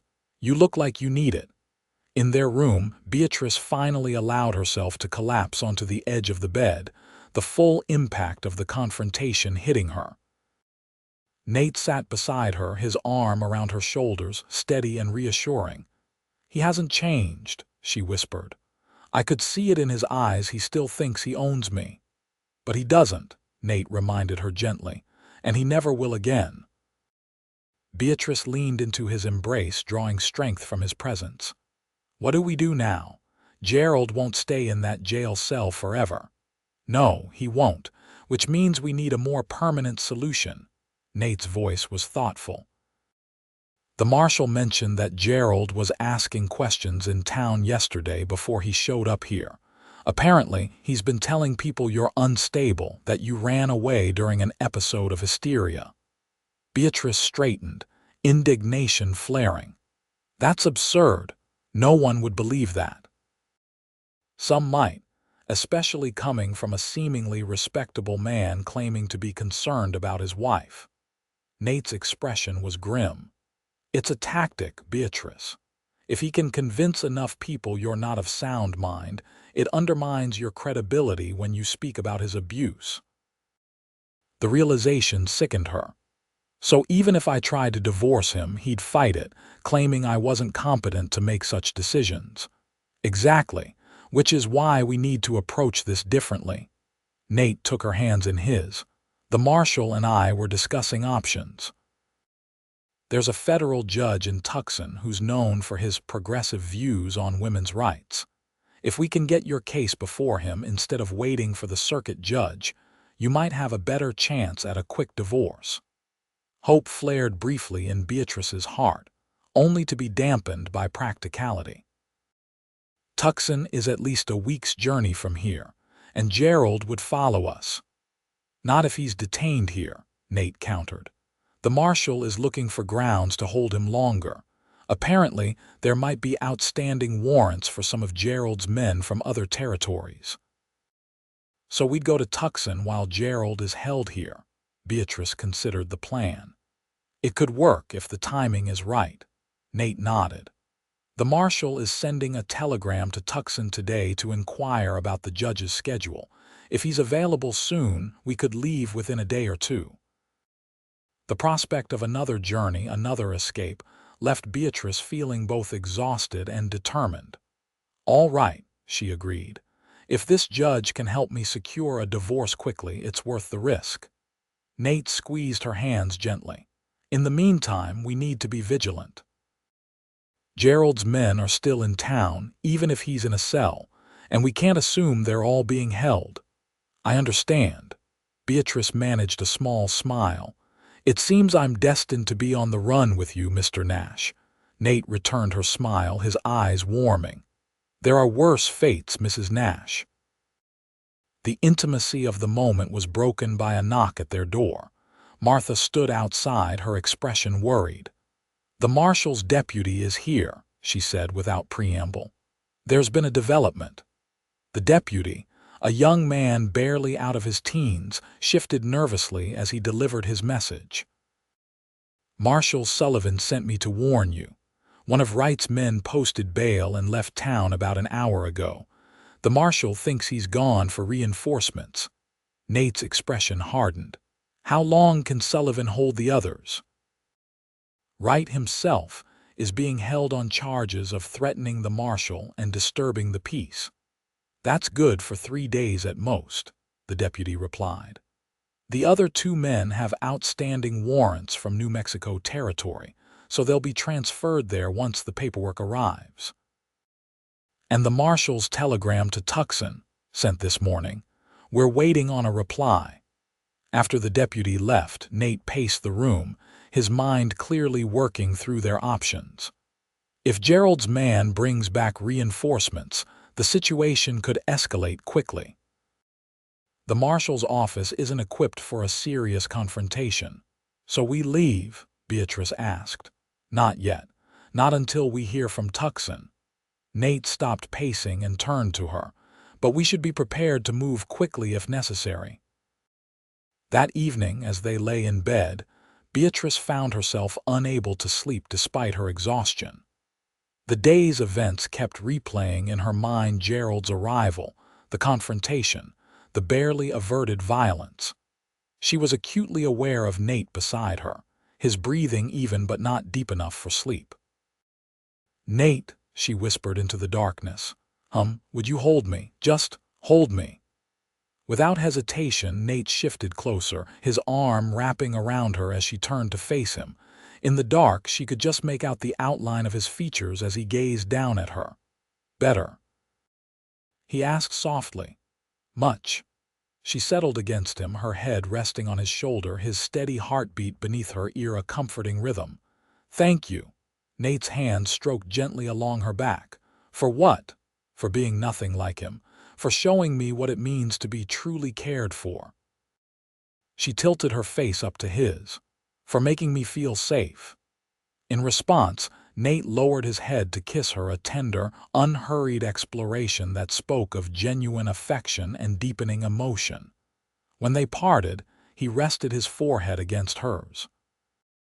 "I want you to know," he said quietly, "that whatever happens with the judge in Tucson, whatever legal resolution we find for your situation with Gerald, what's between us is real to me. This marriage may have started as an arrangement, but my feelings for you are anything but convenient." Beatrice's heart swelled at his words. "Mine too," she whispered. "When all this is over, when I'm truly free, I'd like to start again with you, Nate, not as a woman in need of rescue, but as your partner in every sense." "I'd like that too," he replied, his voice husky with emotion. "More than I can say."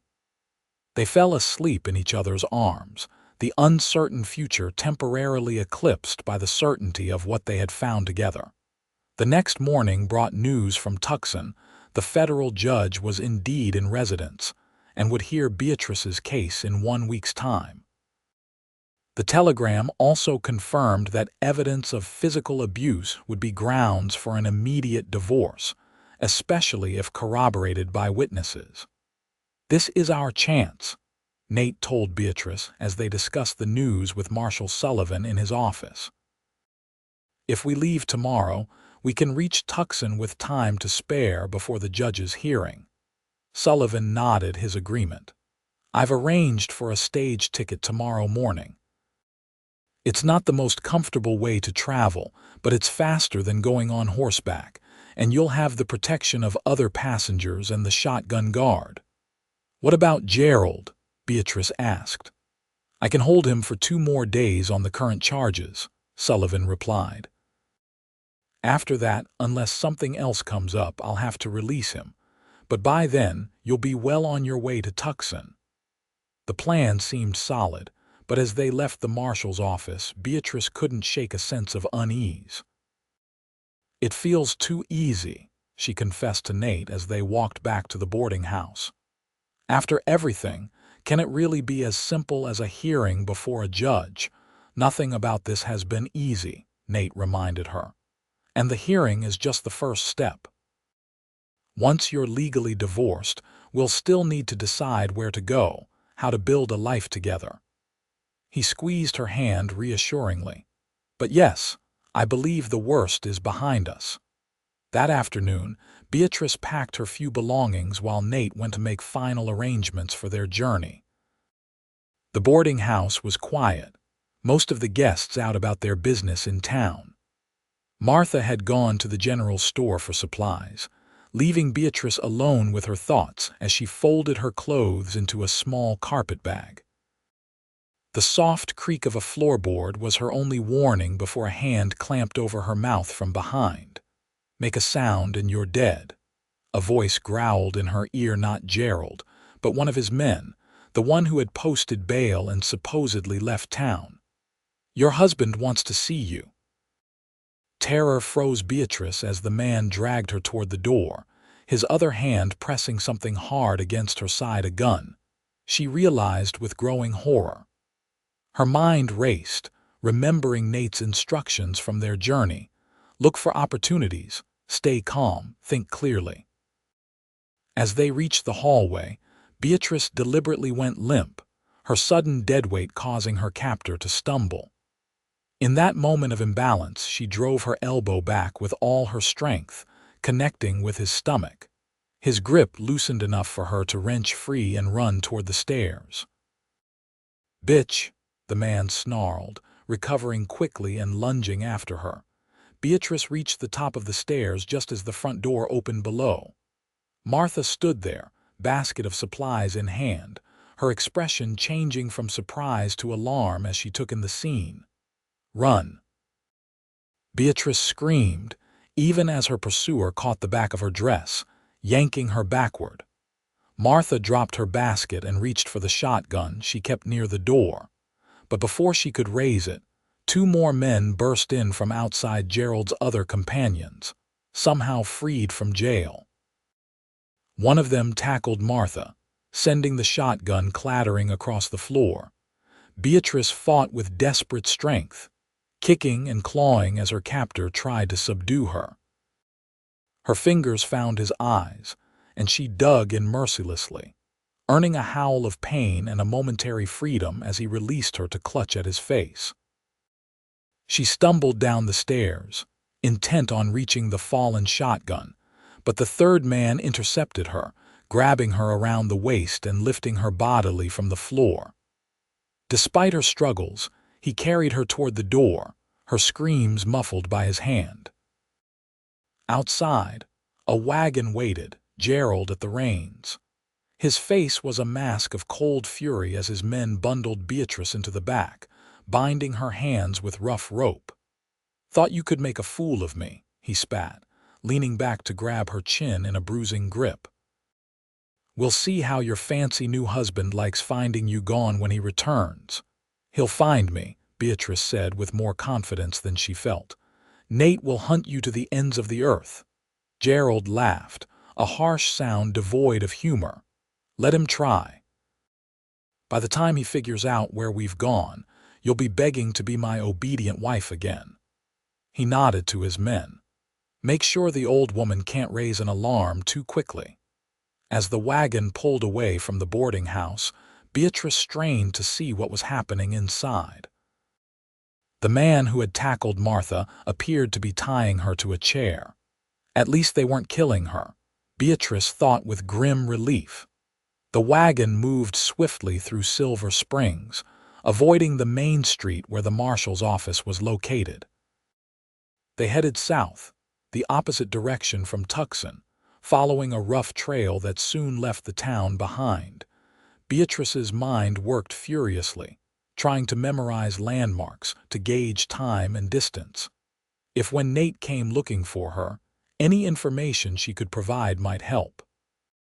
Gerald had taken her once before when she tried to escape, but this time was different. This time, she had someone who would never stop searching for her. As the wagon jolted over the uneven trail, Beatrice closed her eyes and thought of Nate, his steady presence, his gentle strength, the way he looked at her as though she were the most precious thing in his world. The memory gave her courage.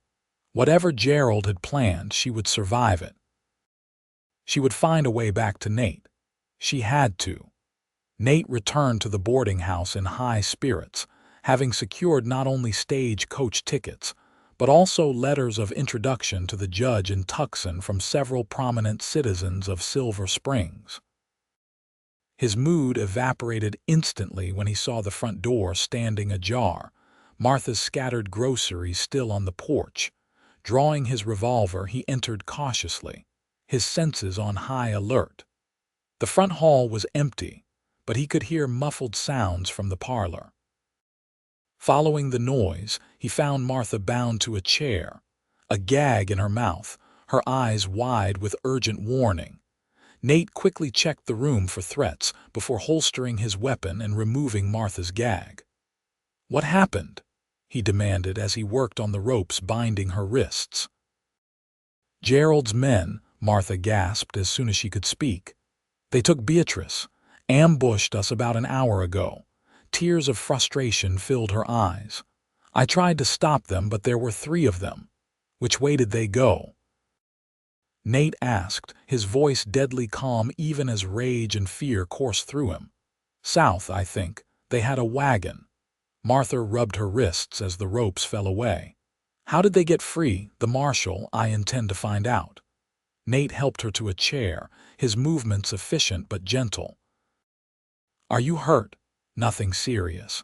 But Nate, they were rough with Beatrice. She fought like a wildcat and one of them hit her to subdue her." Martha's expression was grim. "Gerald said something about teaching her a lesson she wouldn't forget." Cold fury washed through Nate at her words. "I'll get her back," he promised, already moving toward the door. "Send someone for the marshal, tell him what happened and that I've gone after them." "Nate," Martha called as he reached the door. "Be careful, that man. There's something wrong in him, something beyond ordinary meanness." "I know," Nate replied, his hand on the doorknob. "I've seen his kind before." At the livery stable, Nate quickly explained the situation to the owner as he saddled Buck.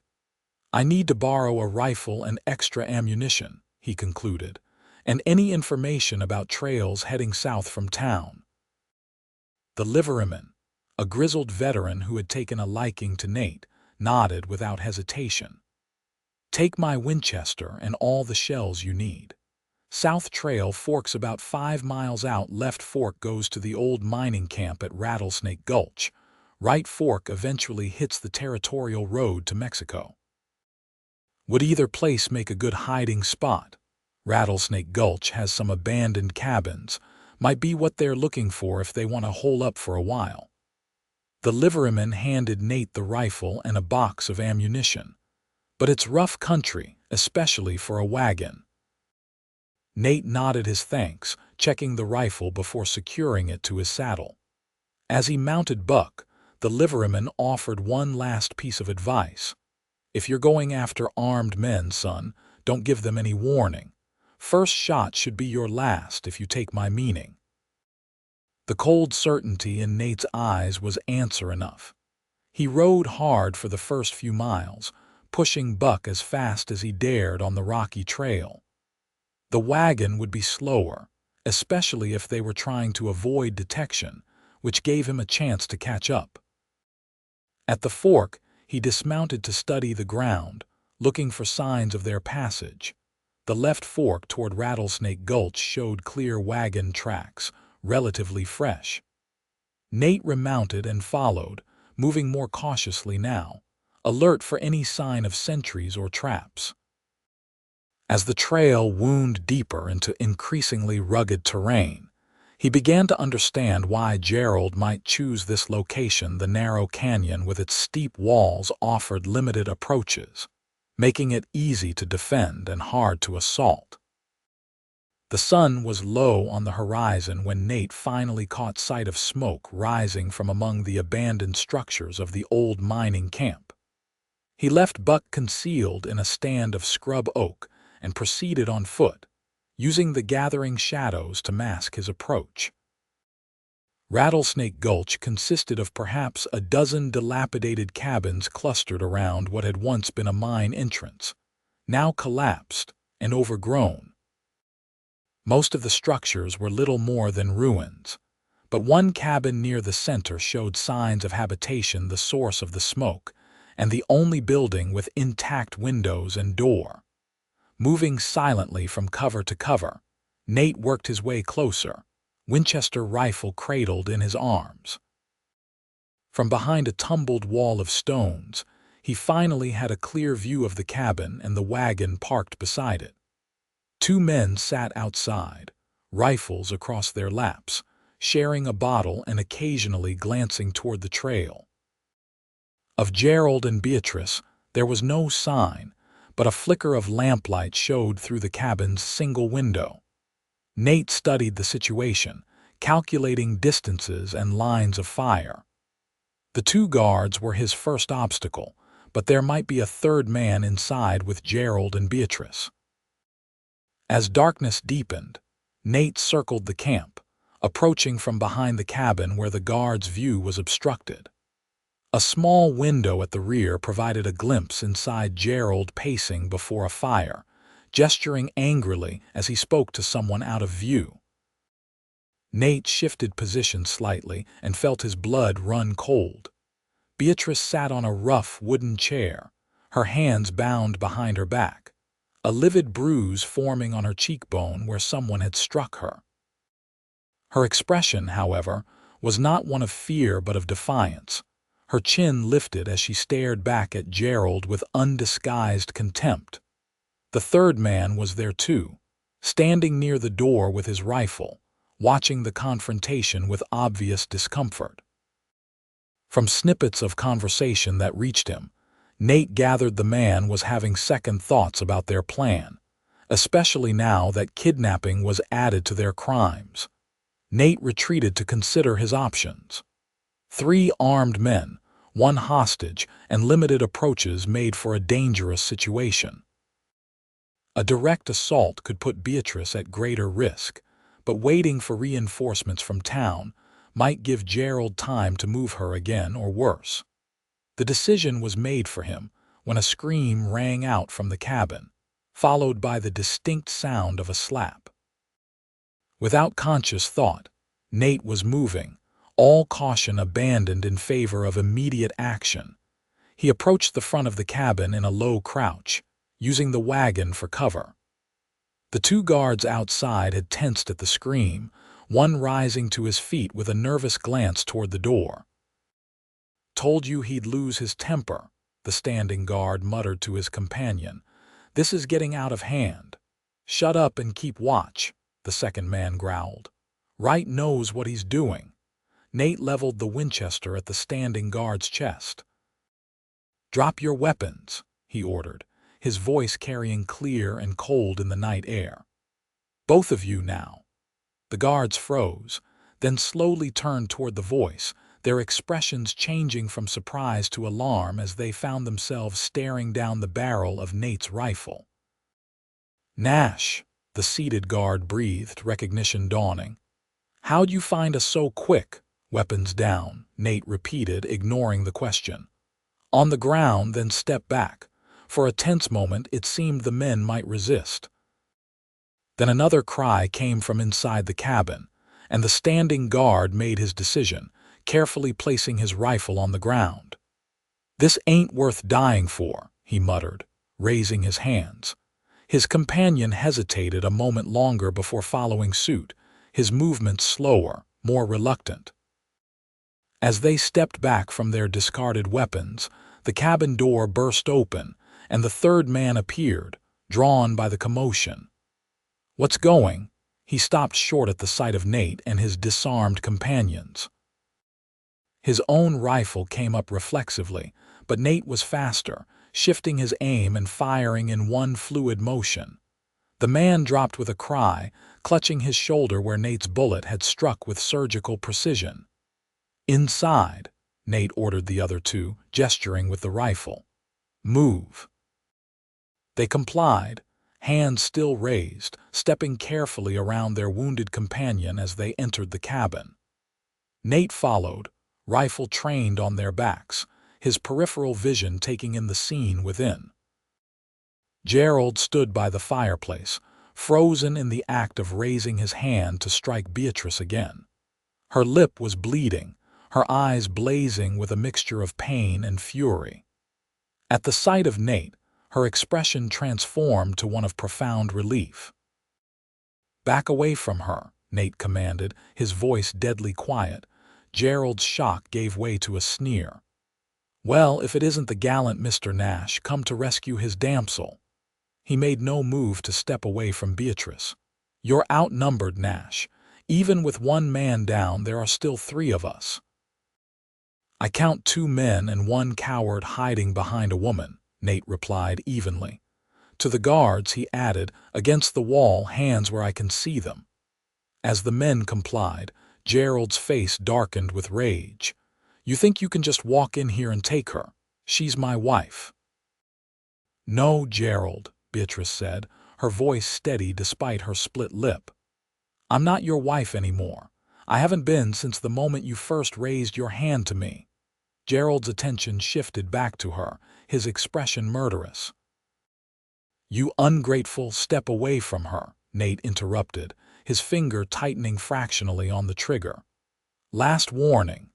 Something in his tone must have finally penetrated Gerald's anger. He took a reluctant step back from Beatrice, his hands rising slightly. "Fine. You've got the drop on us for now, but this isn't over. It is for you." Nate moved further into the cabin, keeping the rifle trained on Gerald as he approached Beatrice. "Are you all right?" he asked softly, his eyes never leaving the threat. "Better now," she replied, the ghost of a smile touching her battered lips. Nate reached into his boot for a knife and passed it to her, handle first. "Cut yourself free. We're leaving." As Beatrice worked at her bindings, Gerald watched with simmering fury. "You can't just take her, Nash." "The law's on my side." "Is it?" Nate challenged. "Kidnapping, assault, likely attempted murder once you were done teaching her a lesson. I don't think the law would view those actions kindly." "Her word against mine," Gerald scoffed. "And who's going to believe a hysterical woman?" "They'll believe me," Nate said quietly.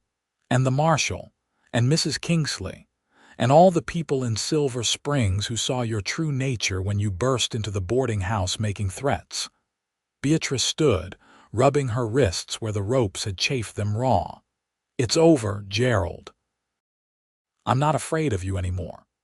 Gerald's face contorted with rage. "You should be," he snarled, and in one fluid motion he reached behind him and produced a small derringer that had been hidden in his waistband. Time seemed to slow as he raised the weapon toward Beatrice. Nate moved without thinking, dropping the rifle to shove Beatrice aside with one hand while drawing his revolver with the other.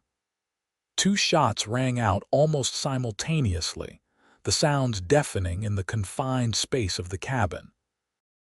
Gerald staggered, a look of surprise replacing rage as a dark stain spread across his chest.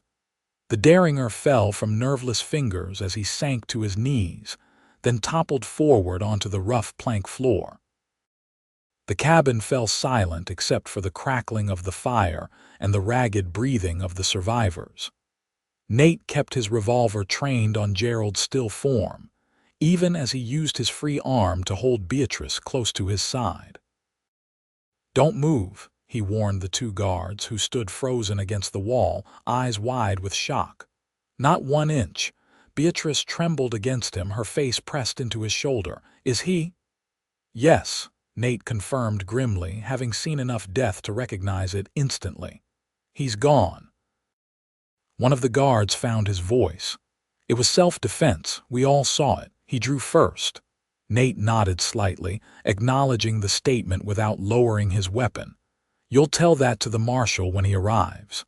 To Beatrice, he added softly, "It's really over now. He'll never touch you again." It was well past midnight when they finally returned to Silver Springs, accompanied by the marshal and several deputies who had set out after receiving Martha's message. The surviving kidnappers were taken directly to jail, while Nate escorted Beatrice to the doctor's house for treatment of her injuries. "Nothing serious," the doctor pronounced after examining her cuts and bruises. "The split lip will heal within a week, and the bruising should fade in time. Rest is what you need most now." Martha was waiting at the boarding house, her relief palpable as she embraced Beatrice gently. "Thank God you're safe," she murmured. "When I saw them take you, I feared the worst." "If not for Nate, the worst might have happened," Beatrice replied, her voice thick with exhaustion and emotion. After assuring Martha they would explain everything in the morning, Nate led Beatrice upstairs to their room. Once inside, with the door safely locked behind them, Beatrice finally allowed the tears she had been holding back to fall. Nate held her as she cried, his arms a sanctuary after the horror of the day. When the storm of emotion finally passed, he helped her wash away the dirt and blood, his touch impossibly gentle as he tended to her injuries. "I thought I might never see you again," she confessed as he carefully cleaned a cut on her wrist where the ropes had broken the skin. "When they took me, all I could think was that I hadn't told you." "Told me what?" Nate asked softly when she trailed off. Beatrice looked up at him, her eyes still bright with tears but clear with certainty. "That I love you. Not because you rescued me, not because you protected me, but because of who you are. Because you see me, truly see me, and value me as I am." Nate's hand stilled, his expression transforming with wonder at her words. "Beatrice," he said, his voice rough with emotion, "I've loved you since that first night in the desert when you told me your story with such courage. Every day since has only deepened that feeling." He cupped her face in his hands, mindful of her bruises, and kissed her with exquisite tenderness. "When I saw you in that cabin, defiant despite everything he'd done, I knew I'd never love anyone the way I love you. And I swear to you from this moment forward, no one will ever hurt you again." "I know," Beatrice whispered against his lips. "I believe you." That night, they slept in each other's arms, the horrors of the day receding in the face of a future suddenly clear and bright before them.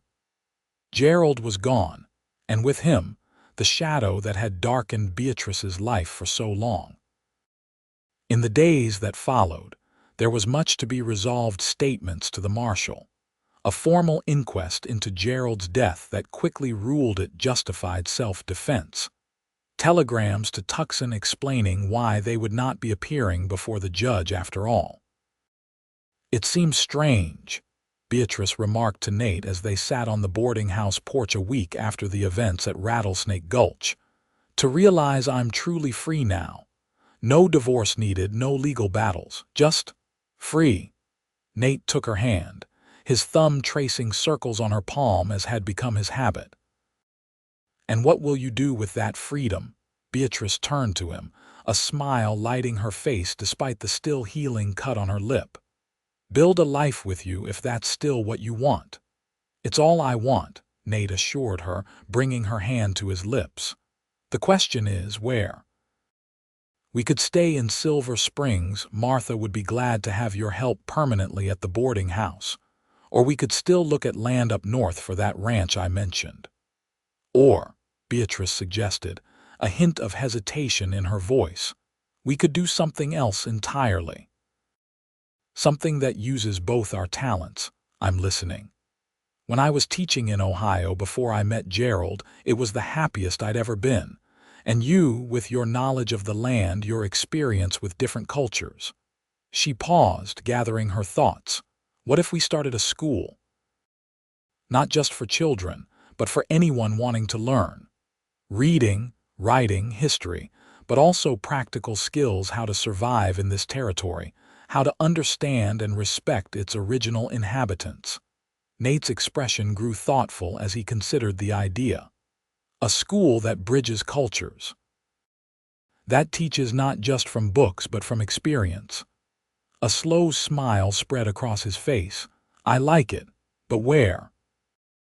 The marshal mentioned that several families have settled in the valley north of here, but they're too far from town to send their children to the Silver Springs school, Beatrice said. "Perhaps we could start there, build something that serves that community while allowing us to live on our own terms." The future unfolded before them as they talked, a vision of a life built on mutual respect, shared purpose, and the deep love that had grown between them in such a short time. By sunset, they had the beginnings of a plan to visit the valley, meet the families, assess the need and opportunity for the school they envisioned. 2 months later, on a crisp autumn morning, Nate stood beside a partially completed cabin on a gentle slope overlooking a small valley. Nearby, the framework of a larger building was taking shape: the school that would soon welcome students from throughout the surrounding area. "Penny for your thoughts," Beatrice said as she joined him, slipping her arm around his waist. Nate smiled down at her, noting with satisfaction that all traces of her injuries had faded, replaced by the healthy glow that came from purposeful work and genuine happiness. "Just thinking how far we've come since that evening in Castle Dome." Beatrice agreed, leaning into him. "From a woman running for her life and a cowboy with a conscience too. This," she gestured at the buildings, the cleared land, the small garden she had started near the cabin. "Our home." "Our home," Nate repeated, savoring the words. "Sometimes I still can't believe it's real." "Oh, it's real," Beatrice assured him, reaching up to trace the line of his jaw. "Every wonderful bit of it." As the sun climbed higher, casting its golden light across their land, Nate pulled Beatrice closer for a lingering kiss, a promise, a celebration, a testament to the love that had transformed them both. From desperate flight to hard-won freedom, from an arrangement of convenience to a marriage of true hearts, their journey had been unexpected but perfect in its own way. "He'll never touch you again," Nate had promised in that dusty street so many months ago.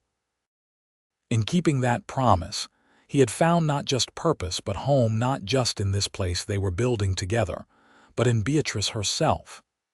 And as they turned toward their future, hand in hand, both knew with absolute certainty that the best chapters of their story were still to be written.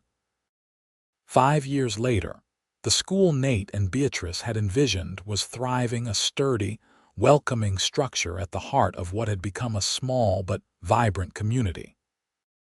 Children from throughout the valley and beyond came to learn reading, writing, and arithmetic from Beatrice, while Nate taught natural history, survival skills, and the wisdom he had gained from his time with the Apache. Their own cabin had expanded with the addition of 2 rooms, necessary to accommodate their growing family. 3-year-old William, named for Beatrice's father, had his father's thoughtful eyes and his mother's determined spirit. And just 6 months ago, they had welcomed baby Sarah, whose arrival had been greeted with joy not only by her parents, but by the entire community. On this particular evening, as autumn painted the surrounding hills in gold and crimson, Beatrice stood on their porch watching Nate teach William how to identify animal tracks in the soft earth near their garden. The sight of them together, Nate's large hand guiding his son's small one, their dark heads bent in mutual concentration, filled her heart to overflowing. Sarah slept peacefully in her arms, her tiny fingers curled around one of Beatrice's. So much love, Beatrice thought, gazing down at her daughter's perfect face. So much joy where once there had been only fear and pain. Nate looked up then, catching Beatrice's eye across the yard. The smile that spread across his face, the same smile that still made her heart skip after all these years, told her he was thinking exactly the same thing. As he lifted William onto his shoulders and walked toward them, Beatrice reflected on how completely her life had transformed from that desperate night, when she had fled Castle Dome with nothing but the clothes on her back and a handful of borrowed coins. The woman she had been then, battered, terrified, believing herself worthless, would hardly recognize the woman she was now. Respected teacher, beloved wife, adored mother, valued member of a community. "What has you looking so thoughtful?" Nate asked as he joined her on the porch, setting William down to play with his wooden horse. "Just counting my blessings," Beatrice replied, leaning into him as his arm encircled her waist. And remembering how it all began, Nate's arm tightened slightly around her. Even after 5 years, the memory of those days still affected him, the sight of her bruised face in that dusty street, the desperate flight through the desert, the final confrontation with Gerald. "It began with courage," he said softly. "Yours." Beatrice shook her head. "It began with kindness." "Yours." She shifted Sarah to her other arm, smiling as the baby stirred but didn't wake. "Everything we have now grew from that moment when you stepped between me and harm, when you said he would never touch me again." "Best promise I ever kept," Nate murmured, pressing a kiss to her temple. As the sun sank lower, casting long shadows across their homestead, William came to tug at his father's hand. "Story time, Papa," Nate scooped him up with a laugh. "Story time it is. Which one tonight?" "The one about the brave lady and the cowboy," William declared, his favorite request. "Again." Nate pretended to groan, though his eyes danced with amusement as he glanced at Beatrice. "Very well, but this time Mama will help me tell it." Inside, as they settled before the hearth, William in Nate's lap, Sarah still sleeping in Beatrice's arms, they began the tale that had become their family legend, a story of courage and kindness, of love blooming in the most unlikely circumstances. "Once upon a time," Beatrice began, her voice soft with remembrance, "there was a woman who believed she had lost everything, her freedom, her dignity, her hope. And then one day, a stranger stepped into her life and said 6 words that changed everything. 'He'll never touch you again.'" Nate continued, his eyes meeting Beatrice's over their children's heads, the love between them as strong and clear as it had been on that first night when they had found shelter in each other's arms beneath the vast, star-strewn desert sky. It was, William often declared as he drifted toward sleep, the very best story. And as Nate and Beatrice exchanged a smile over their drowsing children, they silently agreed it was indeed the very best story, and they were still writing it, day by day, together.